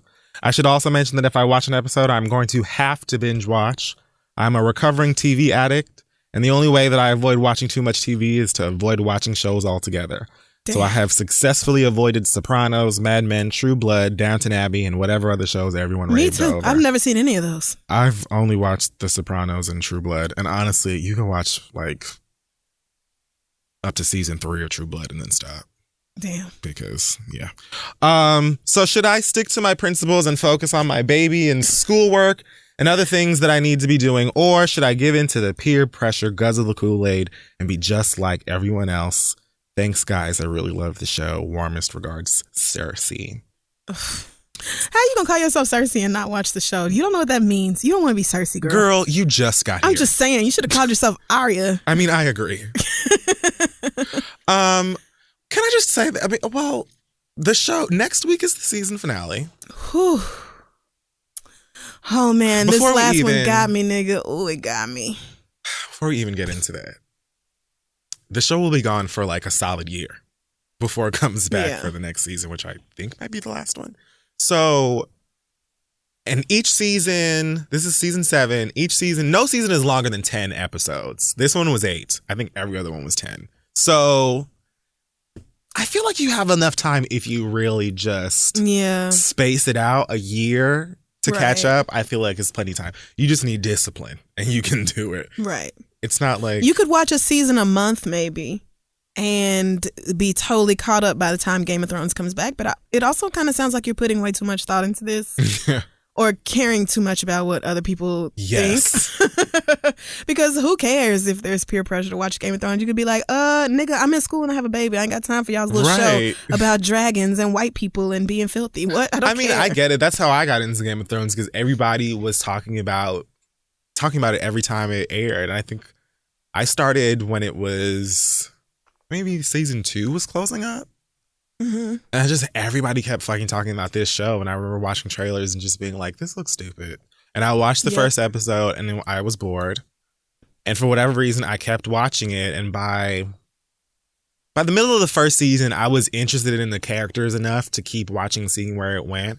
And after they handled that first person that they handled, I was like, more. I was so taken aback and shocked that I was just addicted. So, I mean, don't think of it as peer pressure. Think of it as word of mouth. Yeah. I mean, it's super popular for a good reason. It's good. Right. And so it's kind of like when something's really good, it's everywhere, and people who aren't into it are like, okay, well, now I don't want to get into it because the hype is everywhere and it's just boring and annoying. Exactly. And I get that all the way. I really do. But I didn't. Like Kiviri said, he used to tell me, Beyonce watches it. What's wrong with you? Why won't you, nigga? Because I don't care. I didn't get into it until the season 1 premiere. Arya, the baddest bitch of the North, came through and did what she had to do. And after that first scene of the 7th season, I said, I have to find out how this girl got to where she is right now. And so watching the current season. She is a creep now. She is. She's a creep. I would have swung off on that bitch in that room when she picked up that knife. But that's if that was her. It might have been somebody else. See, you don't even know. I'm just saying. This shit is crazy. Sansa could be Arya this whole time. I mean, Sansa done found a trunk full of faces and shit. I think Sansa. But also, Arya be giving Sansa too much. Like, you have to understand, she went through a lot of shit too. Calm down, bitch. Like, no, let Sansa live. Like, it was a lot that she dealt with. It was, who wants to live with the fucking Lannisters? You got Cersei giving you a piece of parchment and a pen talking about write this or die. Like, just because you went to Hogwarts, bitch, and you got to go and do all of that extra special shit. Right. Like, I was being, like, she abused. was being so mean to Sansa. I was doing what I had to do so that I could be alive, so I'm standing here right now, and you giving me attitudes and doing all this bitch, weird. you welcome. Winterfell is back because of me, ho. Me. She would have had to kill me because as soon as she picked up that knife and started doing it, I'm like, I'm not even going to wait. I'm not going through this with you. I don't know what this is. But they've always had beef. Arya and Sansa wasn't never the true. loving sisters. You know, there was always you're a dainty little one who goes and knits, and I'm the bitch out here practicing with arrows. Right, that's true. So, but yeah, it wasn't until I had to watch some of this season, and then it was like, okay, I gotta know. And then I went back, and it was just like, I think honestly, I did it the best way because y'all had to suffer through week after week and storylines. I always say that when I start a show super late too. Oh yeah, so when I went back and I was like, I have 10 episodes and 6 seasons to get through in each, or 10 episodes in each season, nigga. But when you finally catch up and you realize you have to wait another week to get the next one, that's when you're like, oh wait, excuse me. But it's not so bad because I know the show is ending next season, so I'm minimizing the amount of time that I'm gonna have to wait and be anxious about Game of Thrones. And I just went Fran texted me today and said, bitch, HBO has an official store.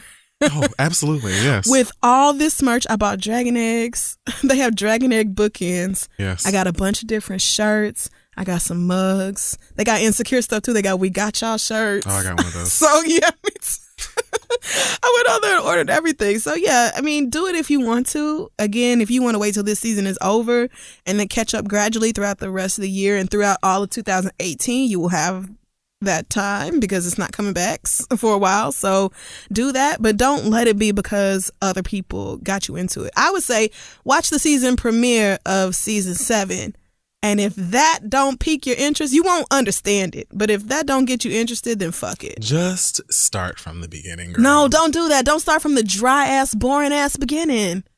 Do not do that. It's worth it. It's not. It's not. Once it gets lit, it makes it that much better. For me, it was so much more fun to go back and put the pieces together. Like, oh, so that's why you said well, you know that. what? Maybe I can't even see from that perspective. So I definitely started from the beginning, and it was dry. So yeah, but let school and your baby be your biggest priorities, as they should be. You have like, and you know you can't responsibly binge, which I'm also that same way. If I'm into something, I'll be up all night, eyes crossed, staring at the TV. So yeah, priorities. But it's not a bad show. I will admit that I was only slightly wrong about my ability to watch it. Okay. I do cover my eyes a lot, but it's not so bad.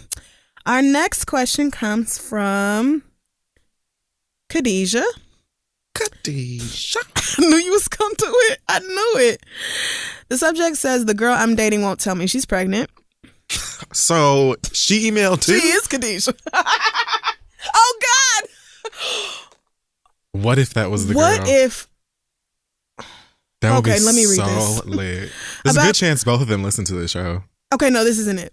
About a month ago, I was going on dates with this girl, and it seemed to be going well. She would always text me afterwards about her favorite moments and how much she adores me. Y'all are so full. like full of love. I recently went to LA for a week, and while I was scared we'd stop talking, she texted me all through it and commented on how nice I look in my Instagram pictures. Mm-hmm. When I came back from LA, I slept over at her place where we had sex for the second time, smoked some weed, and listened to music. Fast forward to later that night, we were watching a movie and I noticed her texting. I'm a nosy person by nature, so I peeked over. She was discussing with someone about how she still hasn't had a period yet and that she's felt sick. I didn't think anything of it. She has a lot of guy best friends and I was too high to make the connection that nausea and late periods could mean anything. Half an hour later, she was still on her phone, this time talking to the same guy about how good she is at riding and how she likes to be dominated. Wow. I knew she was seeing other people, but I too. thought it was inconsiderate to be doing so while I was there. Later, she was looking up abortion clinics, and that's when it sunk in. I was in a funk the rest of the night, and she could tell, asking if she could cheer me up. She didn't bring up the text or anything. We haven't spoke in a week, and it's odd on her part because she usually texts me first. Lord. My question is, should I confront her about this? Is it wrong for me to be a little hurt? Do you think she knows I know? And would you date someone who is pregnant? The last question probably won't apply to Q Fury. Sorry. Thanks, Khadijah. I mean, you never know. No, you're right. No. You ain't shit. Should you confront her? So listen, lesbians. It's been a month, girl. Y'all dated for Yeah, it was a month ago, and y'all went on a few dates, and that was that. So I don't think you should have gotten in your feelings about it in the first place. Maybe it was rude for her to be on her phone while you were there at her house. Like, yeah, that's rude. But she's allowed to text about whatever because y'all don't have anything. Y'all aren't in a relationship. Y'all aren't anything. So she doesn't owe you any amount of honesty about anything that isn't your business. So... Right. Especially if she's not planning on keeping the baby, if she's planning on terminating the pregnancy, then why would you tell somebody you just started dating that you're pregnant? Especially another woman. Like, so yeah, if I were you, I would let it go. This is her personal life, and it is what it is. Maybe she shouldn't have sat up there on the phone, you know, while you were next to her watching a movie or whatever, but that's all that I would be mad at. I just kind of agree with you. I don't really... At first I thought you said angry. I'm like, what did I do? No, I have to agree. I just don't. I can't be mad. Maybe either. I just don't care about people. It takes me a while to emotionally be attached, but I wouldn't care if somebody I was dating was pregnant and didn't tell me, especially if she wasn't planning on staying pregnant. That would be a non-issue. I just feel like it's not your kid. Right. So I don't know. I can't even put myself in that position because I can't imagine dating somebody and they're like pregnant. And I'm like... Well, yeah, that's a unique situation that you have not. Or even the ability to get pregnant. I don't know. Like, yikes, does it hurt? I just can't imagine that I would obviously want them to have the conversation with me. So but I don't feel like I would be owed an explanation or a conversation or something. Maybe be more concerned about the lack of communication about it. I mean, not about it specifically, but the fact that she doesn't want to talk about it at all with you. Because maybe that is more of a testament of the type of relationship that you have. But at the same time, maybe it's not, because that could just be something that's super private and you don't just go around being like, hey, bitch, I'm pregnant. Don't know if I want to keep it. I just thought you should know. So I don't really know. Especially to somebody you've only been on a few dates with. Right. You're both dating other people. I guess she's dating other people. Maybe you haven't been. But there's just no reason to assume that you should be so close to her that you deserve to know this about her. Again, especially if she's not going to keep it. She probably thinking the next time she see you, she's not going to be pregnant no more. So...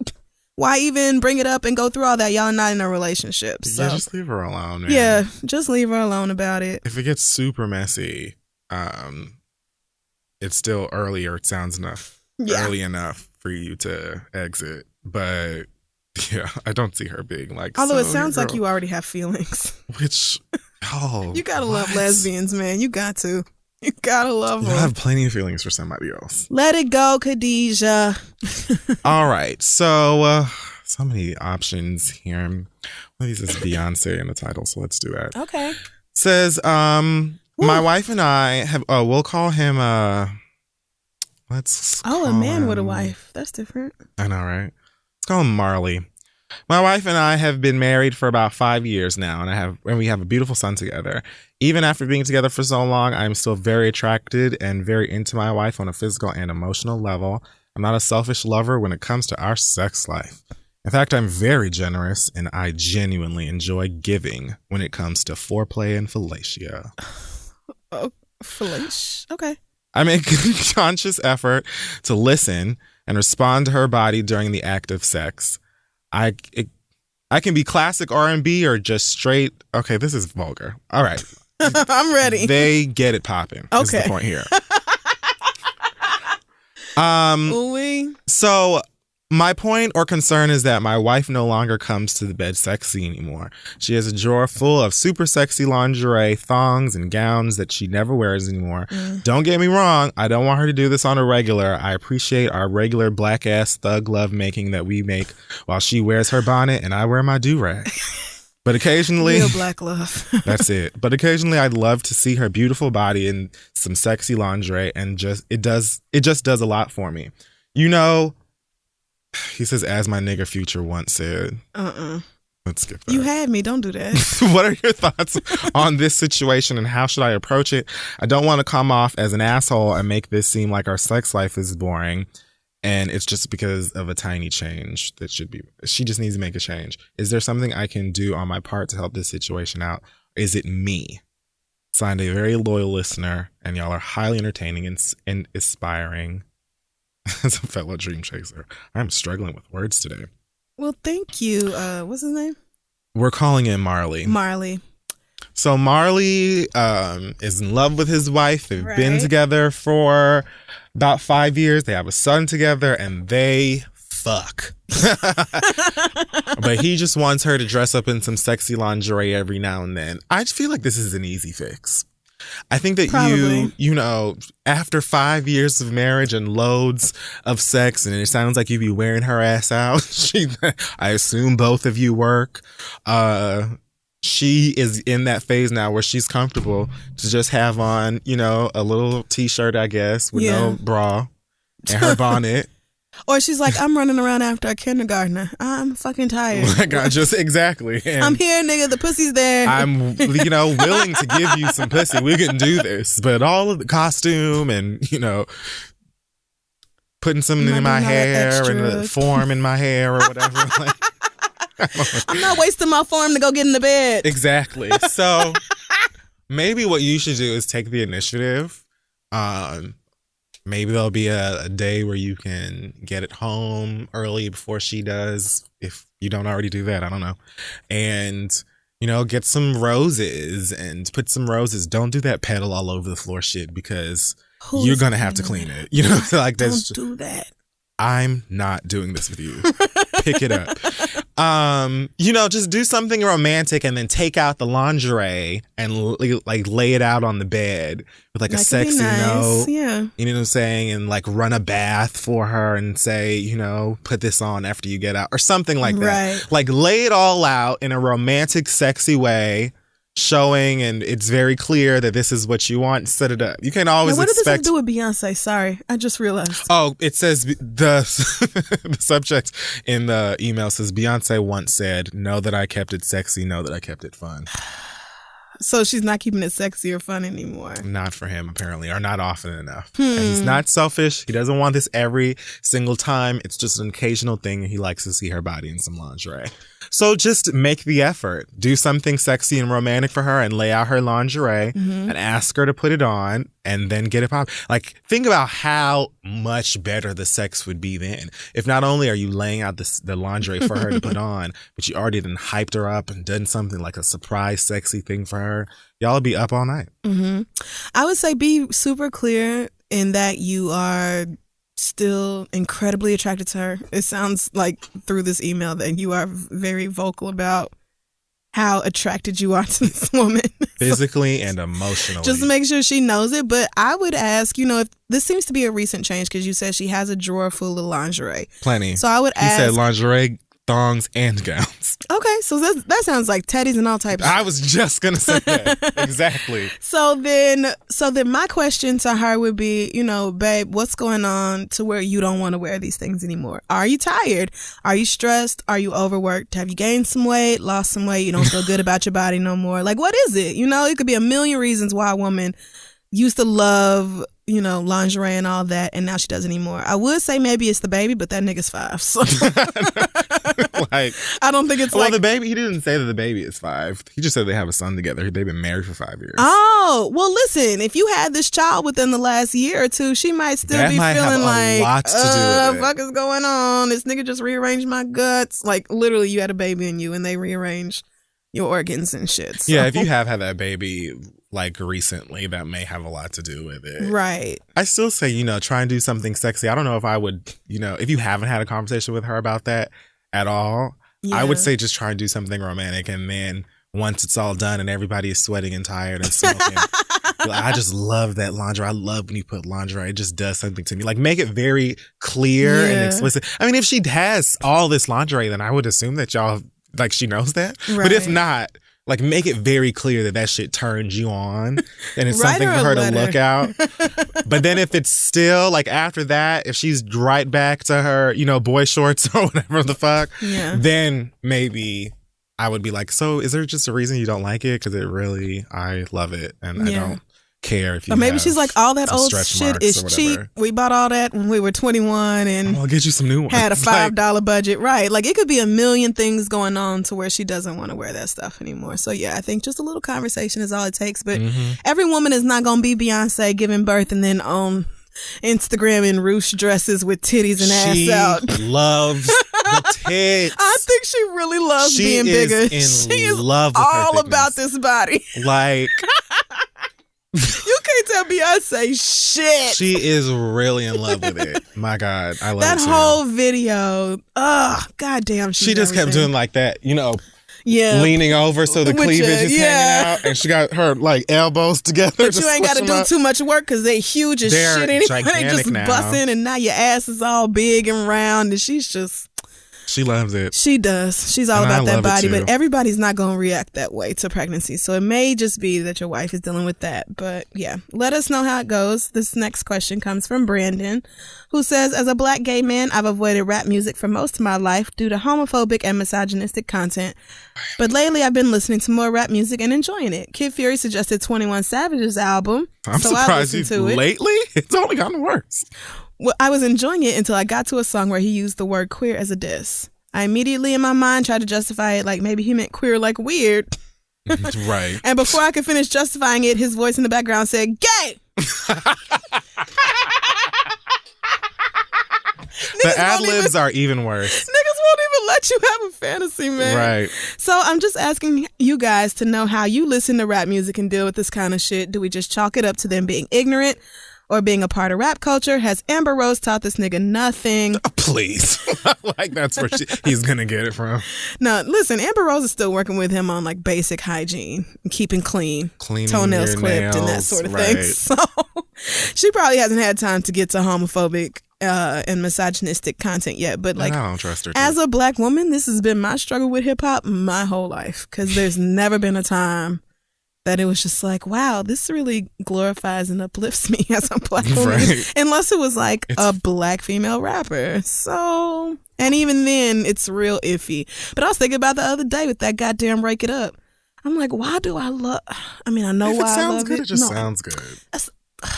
It sounds so good, but then you listen to the words and you're like...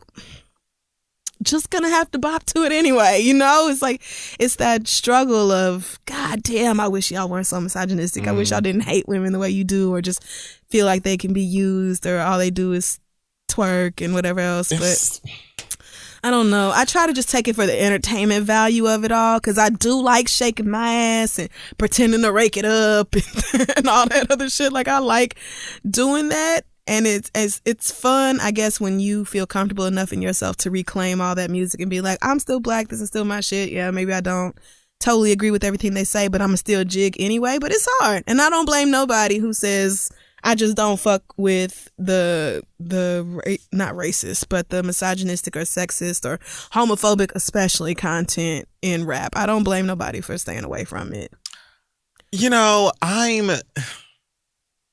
On one hand, I feel like Titus when he was like, I can't fix the world.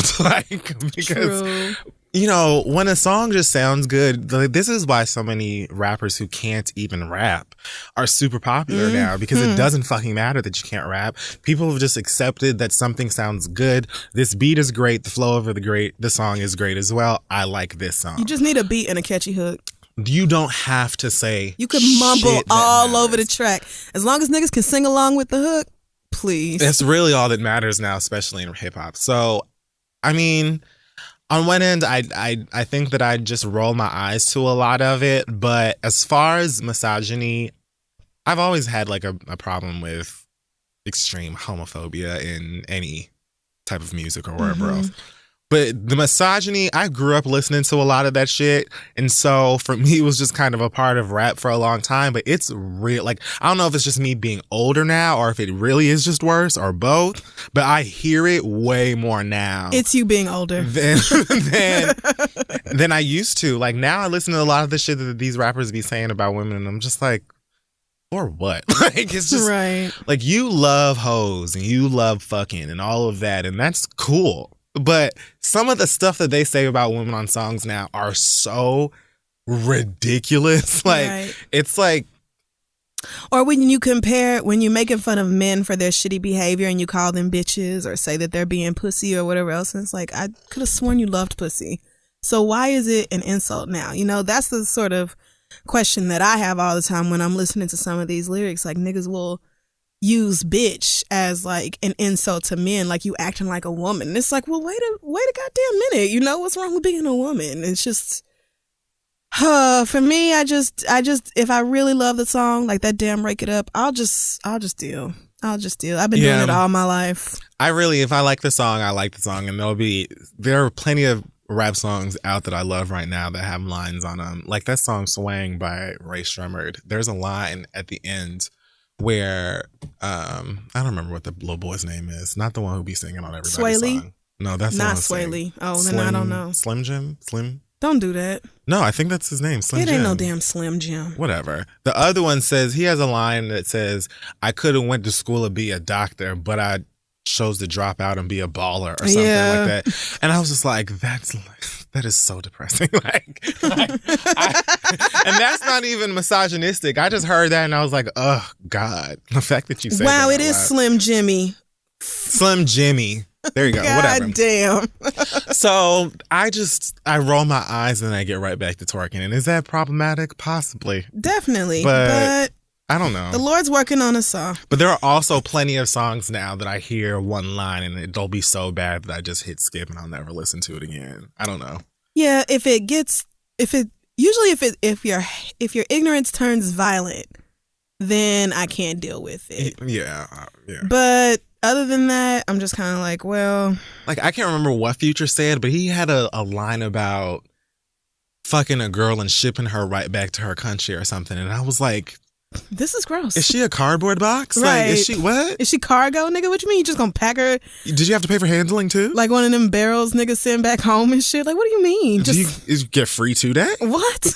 Like, what the ew? Yeah, like, I don't know. That's gross. Yeah, it's probably me getting older now, and I'm totally fine with that, honestly. No, it definitely is. You get older, you start really listening to lyrics and caring about the effect that, you know, music has on the That's youth. probably why I love female rappers so much, because of the... Yeah, you flip reverse. that around. Yeah, it's like, and of course, women in rap attack other women all of the time too.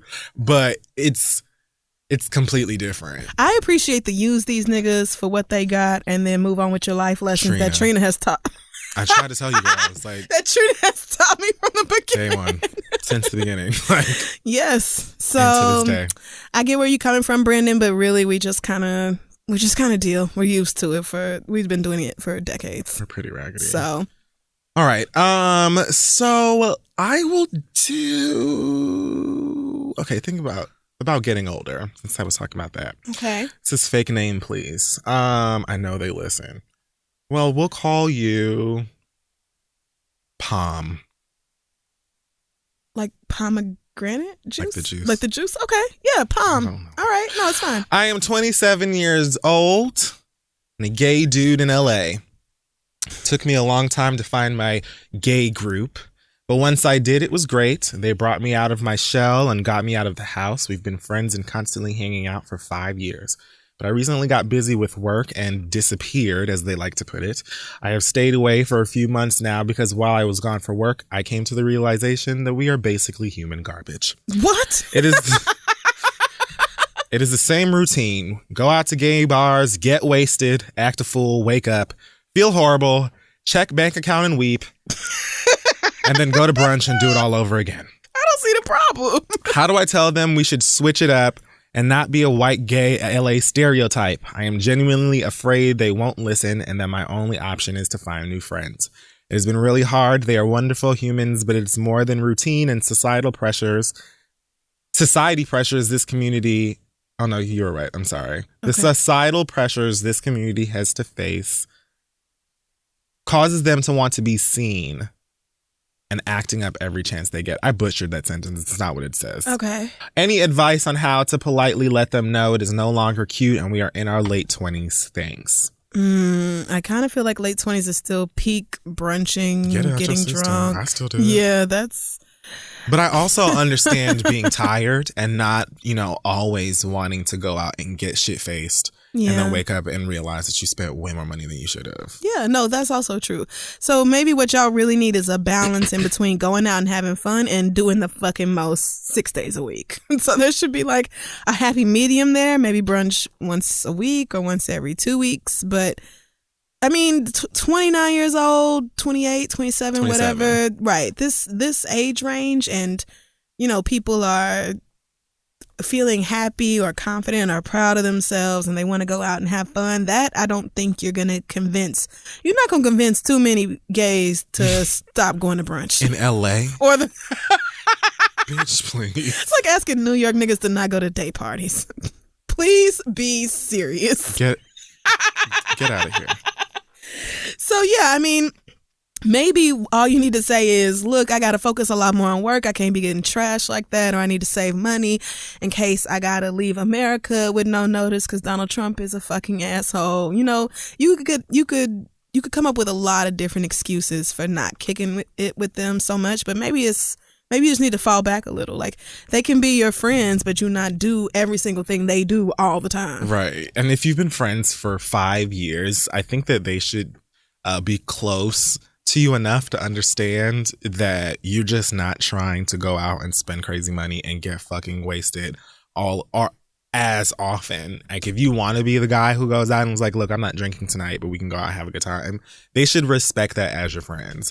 If you're like, look, I'm spending no more than this tonight and that's final, they should respect that as your friends. You don't have to go up to them and be like, look, all of y'all are garbage, you're all wasted fags, and you really need to get your shit together and find Christ. Like, you don't have to cuss them out, but just be like, look, this whole thing, I'm getting a little tired, I'm super busy, and I love y'all. I don't want you to think that I think less of you or more of me or whatever, but this is I can't do it no more. I can't do this anymore. I can't do this as often. We cool, and see where it goes. I don't think that your friends for over 5 years should make you feel bad for that. If they're like, oh, you suck and you just don't want to do blah, blah, blah anymore. Oh, you think you're the shit. Then you should go and find new friends. Right. Then you should just be like, okay, these niggas is just as childish as I thought they was. But probably a couple other people going to be like, shit, I need to chill out too, bitch. I ain't got the money to be partying the way I do. Or, you know, if you decide, hey, if you show up and say, I got a 2-drink max, and then once I'm done with 2 drinks, I'm calling a Lyft and I'm going home. Like, nobody can be mad at you for that. That would just be unreasonable. Right. Like, it would just be unreasonable. Right. Period. Just don't be a dick about it when you talk to your friends, and it should be fine. Y'all are old enough to be mature about this, and it's not like I don't know. I remember in my early 20s, people were very much like, I don't know, they would get their feelings hurt if it wasn't like everybody invited to go do everything all the time. And that ranged from like parties to just like random Walmart trips. Like, yeah, people would be like, oh my God, I went to Walmart and nobody called me. That was so me. That was so me. Oh, because going to Walmart in the middle of the night is fun. It is. Like, everybody does that with their friends. It is fun. Like, my goodness, especially if you got, I wish I smoked weed then. Like, when those I think of all the fun things I missed out on because I didn't smoke weed in my early 20s. I know. Like a fool. Well, yeah. All right. Work it out. And you're in LA. You'll definitely find other gays if it comes to that. Yeah. You can find gays that just like to sit around and read Harry Potter. You can find gays who like cross-stitching. You can find people who are into whatever you're into. I just picture this nigga going to like Barnes and Noble and being one of them niggas sitting on the ground reading a graphic novel until someone comes up and makes friends. And they're like, oh, you like Marvel too. Yeah. Yeah. Mm-hmm. And then y'all can bond over that. So this next question comes from Jaleesa. Jaleesa said, I recently had a situation happen that truly has me perplexed. I'm a proud mother of a beautiful 2-year-old girl. I'm a Black woman and my daughter's father is an Ethiopian man. One day, I was struggling with combing my baby's hair because it is incredibly thick and curly, and I jokingly said, oh, baby girl, we got to get these naps out. Her father said not to use the word nappy because it is derogatory towards Black women. This had me feeling really confused because as a Black woman myself, I never had a problem with that word, and my family would also use that word jokingly. I turned to my baby father and said, I don't recall you having a vagina, and that word doesn't bother me. And he said most Black women view it as negative, so we shouldn't use it. From there, I took it upon myself to poll my black female friends to ask them. Their responses were all over the place, but I thought it could not hurt to ask you guys, what do you think? Is the word nappy really so bad that we have to avoid it completely? I would love to hear your feedback. Thank you. I think this is a contextual thing. Yes. I think because emphasis on textual. Get it? Because like texture, contexture. Yes. That was such a Miss Tina joke. It was. Oh, I live for her joke. Every single one of them. It's so good. It's the delivery. It is. And she looks so pleased. And with every time she gets like a little grin and she's just so cute. God, she is so fucking adorable. So yeah, I mean, it didn't. I could hear many black women who are combing their baby's hair saying, "Ooh, let's get these naps out because it's your baby." Like, all my life. It's a word that if.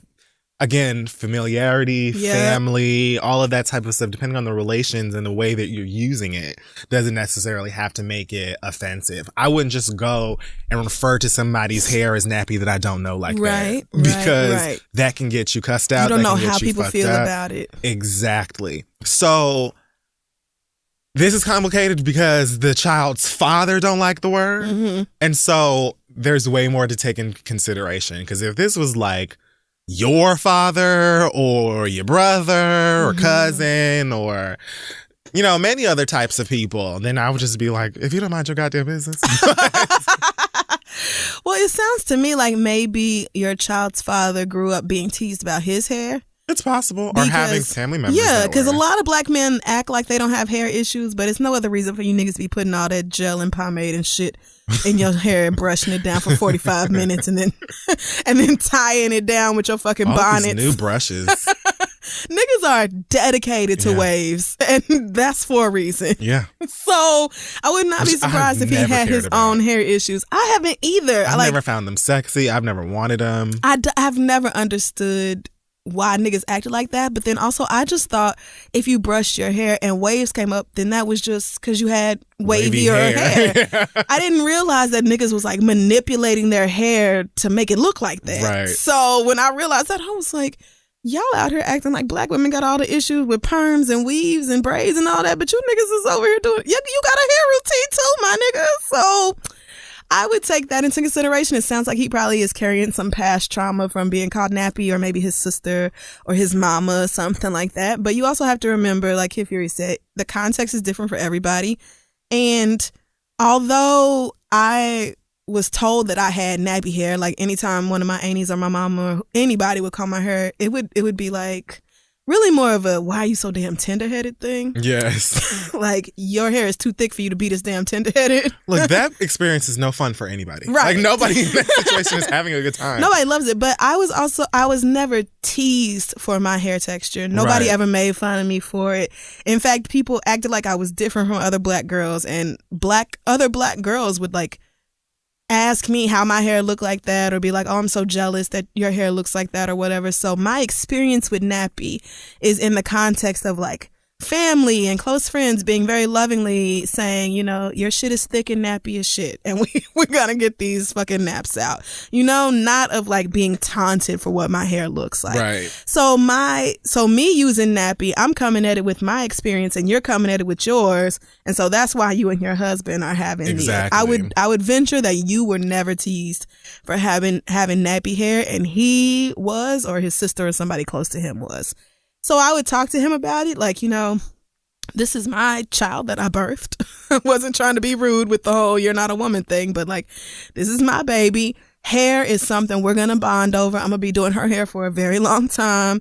And so, you know, talking to her in this black woman, black daughter way, saying, you know, we got to get these naps out, does not mean I won't also tell her that your hair is beautiful. It's just that it gets tangled and we call those naps. Right. It's just, it is what it is. And don't let nobody shit on you for what your hair texture looks like. I was going to say the exact same thing. Like, I think the most important thing the most important thing in the situation is for the child to understand the meaning behind the word and when it's being used, how it's being used, and that sort of thing, because your baby gonna hear that her hair is nappy regardless. You know what I'm saying? Like, she's going to hear the word nappy at some point. So much like many other things that happen in the household when you're parenting, that's just something you have to teach her anyway. Yep. So, like, restricting the use of the word in the house altogether is not going to stop the kid from hearing it. And it's better for her to have that experience from her family and learn what it means there first than to have somebody at her school call her nappy and be like, I don't know what that means, but my feelings are hurt. And then have to go run back to you and say. Because they know it's an insult. Exactly. Rather than you like hearing that word nappy and knowing that your mama calls you nappy, but that bitch is meaning it some other kind of way. Like, mama, what is that? Oh, I already told you.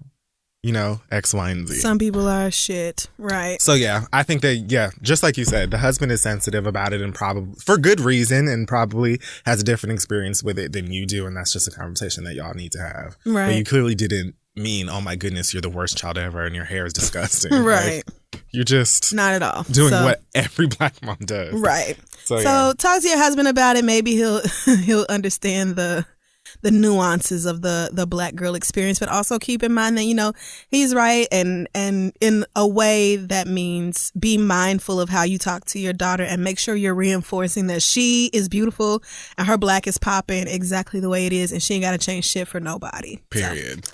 All right. Does that wrap it up? I think we're done. Yeah, I see a good portion looks like a couple of hours. Here, so yeah. That wraps up this week's episode. Make sure you follow us on Facebook, Twitter, Instagram, and Tumblr at This Is The Read. Check out thisistheread.com. Announcements. Hear ye, hear ye. The Read is going back on the road. Yay! For the fall. And we have dates for you. On September 30th, we will be jumping things off in Atlanta, Georgia. On October 7th, we'll be in Chicago. November 11th, we will be in Charlotte. November 18th, we'll be in LA. December 2nd, so excited, we'll be in New Orleans. Mm-hmm. Haven't done a show or anything in New Orleans in so long. Fave. And then finally, December 16th, we will be back in Detroit, Michigan. So you want to come and see us live and being ghetto in person, you can get a ticket this Friday at noon Eastern time on thereadlive.com as usual. I think that if you didn't get any merch during that pop-up, we'll probably have merch on sale at the show. So that's another place you can grab some of that stuff. And we can't wait to see you. Yep, it's going to be so fun. So, yeah, tickets Friday at thereadlive.com. Also, someone is going to put this on Instagram tomorrow. Again, I'm sure to remind you, they're not on sale tomorrow. They won't be on sale on Thursday. They will be on sale on Friday. So if you go to the website and don't see nothing, that's why. That is why, yes. Also, by the time this comes out, Black Girls Rock will have already aired. But I just want to say congratulations again to my girl, Francesca Ramsey, for writing the show. That is so fucking huge. And of course, congratulations to Issa Rae and everyone else who was honored. I cannot wait to see it. Like I said, I'm going to see Solange at Radio City, but it's definitely on my DVR and I can't wait to get home. Solange with Dave Chappelle. I keep saying it like it's her show. Because I'm sitting here like, I keep saying it like it's just, no, it's Solange opening before Dave Chappelle, but I mean, anyway. So yeah. I think that's just about it. That's it. That wraps up our show. Acronym this week? Oh, fuck. The acronym this week is BYATMP. And that is Bring Your Ass to My Party. Oh, yeah. 305 Live in LA. Sunday, August 27 in Los Angeles. You could go to Fury305.com. Fury has one R in it. And you can get tickets to come to the pool party. It's going to be a great time. DJ Queen of Spades is going to be on the ones and twos. She always fucks it up. I'm going to be naked and it'll be a blast. So come out, have a good time with us. That's it. We're getting out of here and we will see you next week, Thursday. Bye, guys.